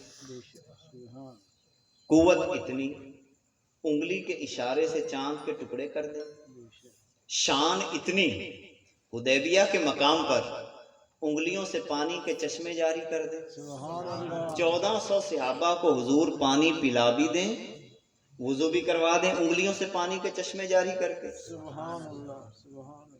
اعزاز اتنا، دودھ کا ایک پیالہ 70 صحابہ کو پلا دیں، اور پہنچ اتنی کہ کھڑے مصلی امامت پہ ہیں، آگے پیچھے ہوتے ہیں۔ صحابہ عرض کرتے ہیں حضور آج نماز میں کیا کوئی تبدیلی آ گئی؟ نہیں، فرمایا میں بس پڑھا تمہیں نماز رہا تھا، دل میں خیال آیا جنت کی سیر کرو، تازہ لگائیں، جنت کی سیر کرنے کے لیے چلے گئے۔ شانیں اتنی، یہ ساری شانیں مقام سارے بیان میں اس لیے کر رہا ہوں کہ دنیا کے سارے چودھری ایک طرف، سرکار کے قدموں سے اڑنے والی دھول پہ قربان، سارے عہدے ایک طرف، ڈی پی او، ڈی سی او، کمشنر، وزیر اعظم، فوجی جرنیل ایک طرف، مگر کائنات کے آقا صلی اللہ علیہ وسلم کی شانیں اتنی، مگر حدیبیہ کا مقام ہے، بدر کا مقام ہے، اور صفیں سیدھی کرنے کے بعد چیف آف آرمی سٹاف محمد عربی صلی اللہ علیہ وسلم آرمی چیف کے طور پر وہاں پہ کھڑے ہیں، سارے سپاہی سامنے کھڑے ہیں، مگر صفیں سیدھی کرنے کے بعد چیف آف آرمی سٹاف اپنے سپاہیوں سے کہہ رہے ہیں اگر مجھ محمد سے کسی پر کوئی زیادتی ہو گئی ہو تو بدلہ لے سکتا ہے۔ کوئی لاؤ ایسی مثال۔ ہم تو ظلم بھی کریں، غریبوں پہ ظلم بھی کریں، زیادتیاں بھی کریں، ان کا خون بھی چوسیں، پکڑوائیں بھی ان کو، کیس بھی ان کے خلاف بنائیں، غلطی بھی ان کی وہاں پر ثابت کر کے عدالت میں جا کر سزا بھی دلوائیں، ایسی قومیں کبھی ترقی نہیں کرتی۔ کائنات کے آقا بحیثیت چیف آف آرمی سٹاف اپنے سپاہیوں سے کہہ رہے ہیں اگر میری طرف سے کوئی زیادتی ہو گئی ہو بدلہ لے سکتے ہو۔ صرف دعویٰ نہیں کیا، ایک صحابی آگے بڑھے، عرض کی حضور میں نے لینا ہے بدلہ۔ کائنات کے آقا نے یہ نہیں فرمایا ہوئے تو کس سے بات کر رہا ہے، ہاتھ میں چھڑی پکڑا دی، فرمایا تم مجھے مار سکتے ہو۔ آگے بڑھے، عرض کرتے ہیں حضور آپ نے بدلے کی بات کی ہے، جب آپ نے مجھے چھڑی ماری تھی میرے جسم پہ قمیض نہیں تھی، اگر بدلہ پورا دینا ہے تو قمیض اتارنی پڑے گی۔ ذرا تصور ذہن میں لائیں، اور کبھی باقی تو دور گاؤں کا نمبردار ہی ایسا کر لیں گے نا، کبھی اس دن دنیا میں انقلاب آ جائے گا۔ ہم تو پاؤں میں بٹھا کر، پاؤں کی جوتی سمجھ کر، ذلت کا نشان بنا کر کمی کو کمی نہیں سمجھتے، بندہ نہیں سمجھتے، ظلم اور زیادتی کر کے حج بھی کر کے آئیں گے، مگر انسانیت نام کی کوئی شے نہیں ہماری طبیعتوں میں۔ ظلم اور زیادتی کرنے کے باوجود بھی اپنے آپ کو بڑی شے محسوس کرتے ہیں۔ کائنات کے آقا کے چہرے پہ مسکراہٹ اسی طرح، قمیض بھی اتار دی، چھڑی پکڑا دی، اور صحابی کو فرما رہے ہیں کہ آؤ بدلہ لے سکتے ہو۔ صحابی رسول آگے بڑھے، جس میں اطہر کے قریب ہوئے، چھڑی ایک طرف پھینکی، عرض کی حضور میں بھلا آپ سے بدلہ لوں گا؟ آپ کے جسم اطہر کو چومنے لگ گئے، پیچھے سے مہر نبوت کو چوما، عرض کی حضور آپ بھی بھلا کسی پہ ظلم کر سکتے ہیں؟ آپ بھی بھلا کسی پہ زیادتی کر سکتے ہیں؟ آپ کا دریائے رحمت جوش میں آیا، میں نے یہ سارا بہانہ اس لیے کیا کہ میرا جسم آپ کے جسم کے ساتھ مس ہو جائے، اب مجھے یقین ہو گیا کہ مجھے جہنم کی آگ نہیں چھو سکتی۔ جب تک یہ رویہ میری آپ کی طبیعت میں نہیں آتا، بھول جاؤ کہ اللہ کی رحمت ہے، بھول جاؤ، پھر مار ہے، ذلت ہے، رسوائی ہے، کسی بھی شعبے کے اندر آپ کامیاب نہیں ہو سکتے۔ کیا ذمہ دار ذلیل نہیں ہو رہے؟ ڈاکٹر ذلیل نہیں ہو رہے؟ اساتذہ ذلیل نہیں ہو رہے؟ یہ سارے کہتے ہیں ہمیں بھئی آپ نے خدائی راستہ جب اختیار ہی نہیں کیا۔ میں بڑے پیار سے کہوں گا اساتذہ نے اساتذہ ہونے کا حق ادا نہ کیا، ڈاکٹروں نے وہاں پر مسیحا ہونے کا حق ادا نہ کیا۔ مریض تڑپ رہا ہے، یہ کہتا ہے میں ہڑتال پہ ہوں، مریض تڑپ رہا ہے، ٹیچر نے کہا جب تک پیسے نہیں رکھو گے اس وقت تک میں تمہیں ٹیوشن نہیں پڑھا سکتا۔ میں بڑے پیار سے کہوں گا اور بحمد اللہ تعالی، اللہ کا بڑا احسان، جو مرضی سبجیکٹ لے کے آ جاؤ، فزکس لے کے آ جاؤ، کیمسٹری لے کے آ جاؤ، ریاضی لے کے آ جاؤ، آئی سی ایس پڑھنا چاہو، دنیا جہان کا کوئی مرضی سبجیکٹ لے کے آ جاؤ، پوری رات طلبہ الحمدللہ میرے پاس پڑھنے کے لیے آتے ہیں اور آج تک کبھی کسی سے فیس نہیں لی۔ اللہ کا احسان ہے کہ وہ اس انداز کے ساتھ مدینہ منورہ بلاتا ہے، جب دل میں خیال آتا ہے اللہ کی ذات میرے پہنچانے کا اہتمام کر دیتی ہے۔ نوکری بندہ کرے تو ٹکا کے کرے نا۔ اور اکثر ہمارے ایک استاد صاحب ایک جملہ فرمایا کرتے تھے، ہمارا اصل تو وطن ہے ہی مدینہ، اور جب مدینے سے آتے ہیں تو مدینے سے آ رہے ہیں سید، مدینے والے کے کچھ کام کرنے ہیں، بس ان کی ڈیوٹی ادھر کرنے کے لیے آئے۔ یہ اللہ کی مخلوق کو دے فائدہ۔ آپ کہیں نہیں میں نے تمہیں فارمولہ ہی نہیں بتانا جب تک کہ 1000 روپیہ ٹیوشن نہیں رکھے، آپ کو لگے گا مشکل۔ کئی ٹیچرز مجھ سے اختلاف کرتے ہیں اس موضوع پہ، لیکن بحمداللہ تعالی پڑھانے کا کیا پیسہ لیں، آپ پڑھاؤ، اللہ رزق کا انتظام غیب کے خزانوں سے کرتا ہے۔ طلب نہ کریں، جو مرضی آ جائے۔ سورہ فرقان میں بھی اللہ نے یہی بات کی، حضور علیہ السلام کو، اے میرے پیارے محبوب آپ نے ان سے کہہ دینا ہے کہ میں تم سے کوئی اجر نہیں مانگتا، مگر جو اللہ نے میرے نصیب میں لکھا ہوگا اللہ مجھے عطا کرتے۔ یہ نظریہ بنا ہے مشکل، شروع میں لگے گا مشکل، تھوڑی سی پی وہاں پر کرنا پڑتا ہے، مگر پھر بندہ بہت آگے بڑھ جاتا ہے۔ حضور بطور ڈی پی او اور ڈی سی او بھی ڈیوٹی دیتے تھے، صرف سمجھانے کے لیے لفظ استعمال کر رہا ہوں، مگر کیسے ڈی پی او؟ آپ پوری سیرت اٹھا کے دیکھیں۔ آج تو تھوڑا سا افسر لگ جائے نا بندہ، وہ نیچے والے ملازم کو ملازم ہی نہیں سمجھتا۔ او میں چودھری بن گیا، میرے پاس تو یہ چیز ہے کہ میں ایک پھول لگ گیا، 2 پھول لگ گئے، 4 پھول لگ گئے۔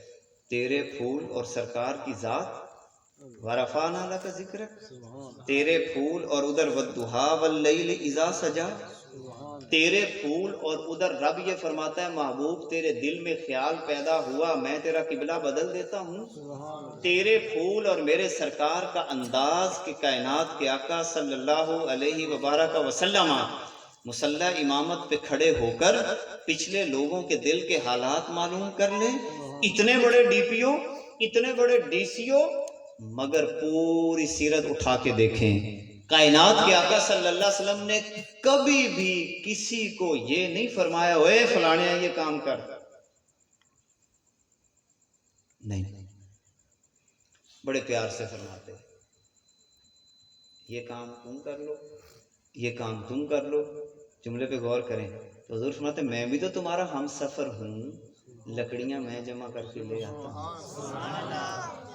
ایسے ہوتے ہیں ڈی سی، یہ نہیں کہ آگے پیچھے شوٹنگ گاڑیاں چل رہی ہیں۔ آج مجھ سے کسی نے سوال کیا کہ حضور جب بیٹھتے تھے تو سائل آنے والے ان کے لیے کوئی خاص پروٹوکول بنائے ہوئے تھے بھی نہیں پہلے وہاں پہ کھڑا ہو جا، پھر یہاں پہ کھڑا ہو جا، پھر یہاں پہ کھڑا ہو جائے گا؟ میں نے کہا نہیں، سرکار کی بارگاہ میں امیر آتا سیدھا سرکار کی بارگاہ میں، غریب آتا سیدھا سرکار کی بارگاہ میں، بلکہ حضور چہرے پڑھ لیتے، جس کے دل میں کوئی سوال ہوتا حضور باقاعدہ اسے اپنے پاس بلا لیتے، آ بھئی تیرا مسئلہ کیا ہے؟ یہ ہے میرے حضور علیہ السلام کا انداز سیرت۔ خدا را اپنی زندگیوں کو بدلو۔ اور آخر میں بہت ساری باتیں اس پہ ہیں، مگر یہ آپ نے میرے دل کا درد آپ نے بھی سمجھ لیا ہوگا۔ خدا کے لیے، خدا کے لیے میں نے پہلے بھی کہا کچے کوٹھوں کو نہ دیکھو، رب کی رضا کو دیکھو۔ اللہ آپ کو بڑی شانیں عطا فرمائے گا، بڑی شانیں عطا فرمائے گا۔ اور جب آپ دیوانہ وار نوجوانوں، بوڑھوں، بچوں، اپنے گھر کے اندر یہ ماحول بناؤ، ہر کوئی بات کر رہا ہو کہ میں نے حضور کا دیدار کرنا ہے، بس ابا رو رہا ہو، بیٹا پوچھے ابا جی کیا ہو گیا؟ بیٹا حضور کو دیکھنا چاہتا ہوں۔ اماں رو رہی ہو، بیٹی پوچھے اماں جی تجھے کیا ہو گیا؟ بیٹا مدینے کی اداسی آ گئی، مدینے جانا چاہتی ہوں۔ اماں بھی رو رہی ہو، بابا بھی رو رہا ہو، بچے بھی رو رہے ہو، سرکار سے ملنا ہے، سرکار سے ملنا ہے، سرکار سے ملنا ہے۔ پھر سرکار کی باتیں، کوئی سیرت کی چھوٹی چھوٹی کتابیں، کوئی سرکار کے حسن کی باتیں، سرکار کی منصب عدالت کی باتیں، سرکار کے بچپن کے اوپر کتابیں مل جاتی ہیں، وہ بچوں کو پڑھائیں۔ سرکار کے معاشی نظام کی باتیں، تھوڑے سے بڑے ہو جائیں تو وہ پڑھیں، پھر سیاست کی باتیں، پھر انداز معاشرت کی باتیں، چال اور ڈھال کی باتیں، سرکار کے چہرے مبارک کی باتیں، یہ ساری گھروں میں پڑھیں، ماحول بنائیں، اور پھر آپ کہیں آقا تیری آنکھیں، تیری زلفیں، تیرا شانہ دیکھوں، آقا تیری آنکھیں، تیری زلفیں، تیرا شانہ دیکھوں، بارہا خواب میں منظر یہ سہانا دیکھوں۔ اللہ اکبر۔ پھر موبائل تنہائی میں نہیں ہوگا، پھر یاد خدا ہوگی یا یاد مصطفیٰ ہوگی، آنکھوں سے آنسو ہوں گے، آقا آقا تیری آنکھیں، تیری زلفیں، تیرا شانہ دیکھوں، بارہا خواب میں منظر یہ سہانا دیکھوں۔ ریت پہنی ہوئی مکے کی گزرگاہوں پر، وہ 14 صدیاں پہلے چلے جائیں، کسی گلی کی نکڑ پہ بیٹھ جائیں، کبھی سرکار کے بچپنے کو دیکھیں، کبھی جوانی کو دیکھیں۔ بچپنا ہے تو کبھی اماں حلیمہ کی کٹیا میں چلے جائیں، سرکار بکریوں کو کیسے چرا رہے ہیں، کبھی غار میں کیسے جا رہے ہیں۔ آپ کھو جائیں، تھوڑا سا کھو جائیں، روح کو آزاد چھوڑ دیں، اس شکنجے سے آزاد چھوڑ دیں، یہ چلی جائے گی وہاں پر، میں پورے یقین سے کہتا ہوں چلی جائے گی انشاءاللہ۔ روح کی رفتار بڑی تیز ہے۔ خواب میں آپ نے کبھی دیکھا نہیں روح کہاں پہ پہنچی ہوتی، جیسے ہی بندہ اٹھاتا ہے روح فوراً واپس آ جاتی۔ اس کا مطلب روح میں اتنی ہے کیپیسٹی کہ یہ برق رفتار کے ساتھ سفر کرتی ہے۔ جب بندہ گردن جھکا کر وہاں پر پہنچنا چاہے گا تو پہنچ جائے گا، لیکن پہنچنے کے لیے تھوڑی سی پریکٹس کر لو، اور پھر آپ کیا کہیں گے؟ ریت پہنی ہوئی، ریت پہنی ہوئی مکے کی گزرگاہوں پر، نیچی نظروں سے تیرا غار میں جانا دیکھوں، نیچی نظروں سے تیرا غار میں جانا دیکھوں۔ غار ہرا کے راستے پہ آپ بیٹھ گئے نا تو سرکار کو جاتا ہوا دیکھ لیں گے، اور پھر آپ کہیں گے آقا تیرے کمبل سے تیرے جسم کی خوشبو سونگوں۔ سرکار کا کہیں سے کمبل بھی مل جائے گا، ملے گا، آپ کو ملے گا۔ جس شے کی طلب ہو نا ملتی ہے، میں پورے یقین سے کہتا ہوں، جس شے کی شدید طلب ہو، شدید طلب، وہ خواب میں نظر آتی ہے۔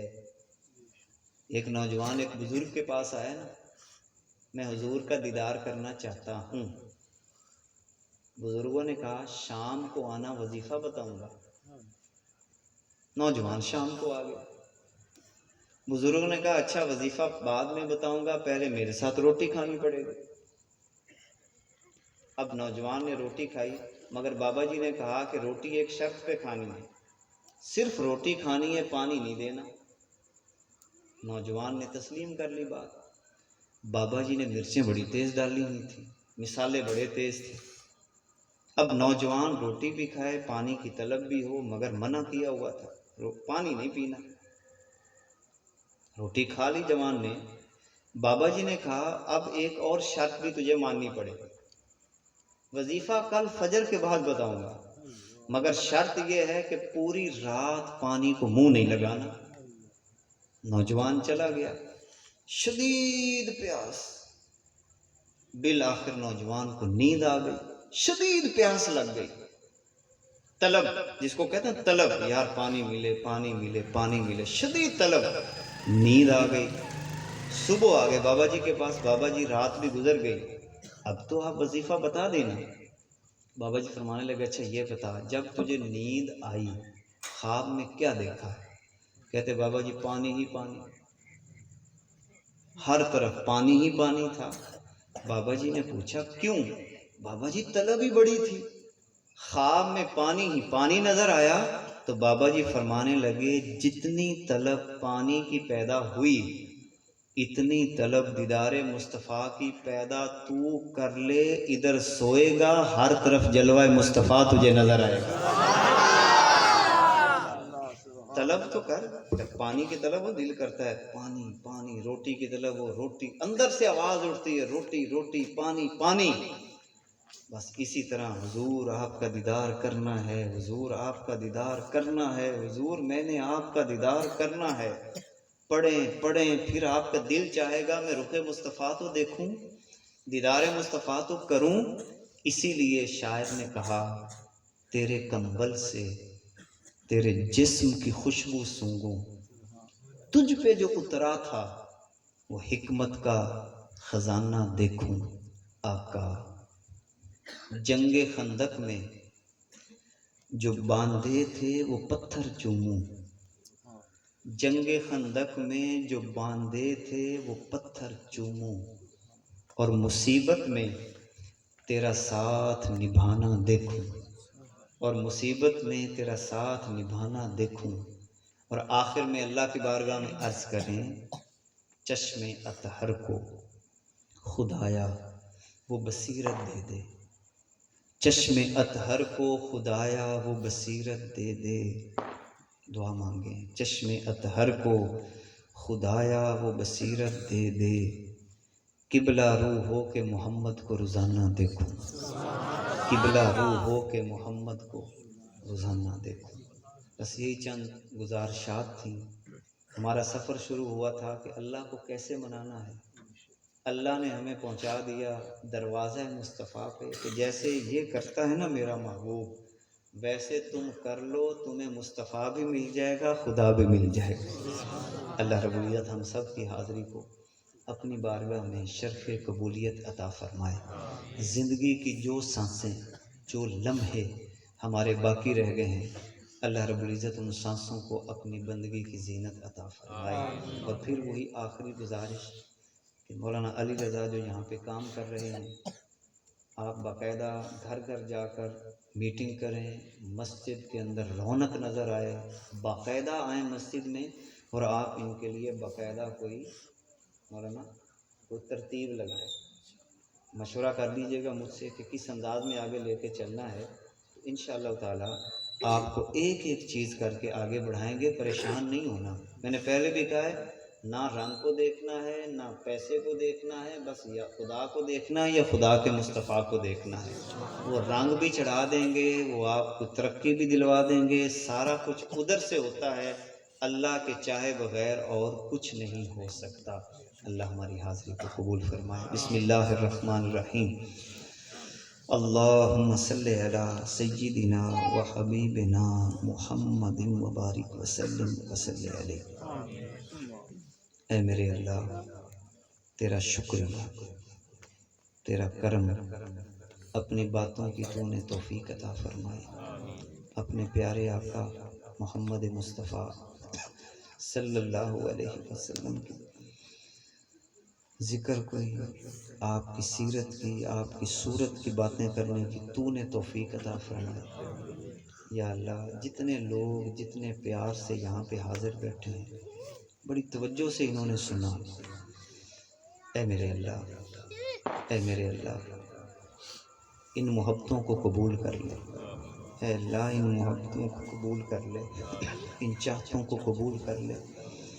تو راضی ہو جا اے اللہ، تو راضی ہو جا اے اللہ، بس تو راضی ہو جا. اے پیارے اللہ ہم محبت، عزت، رزق اور دل کا اطمینان تجھی سے مانگتے ہیں، عطا فرما دے. اے پیارے اللہ ہم سے جو غلطیاں کوتاہیاں ہو گئیں معافی کے طلبگار ہیں، معافی عطا فرما دے۔ حاسدوں کے حسد سے، شریروں کے شر سے، بدخواہ لوگوں کی بدخواہی سے تو ہی ہماری حفاظت فرما۔ اے پیارے اللہ، ہماری ماؤں کی خیر، ہمارے باپوں کی خیر، رشتہ داروں کی خیر، دوست احباب کی خیر، اے پیارے اللہ رزق حلال میں برکت عطا فرما۔ اے میرے اللہ، اے میرے اللہ، ہم سب کو عشق و مستی سے مدینہ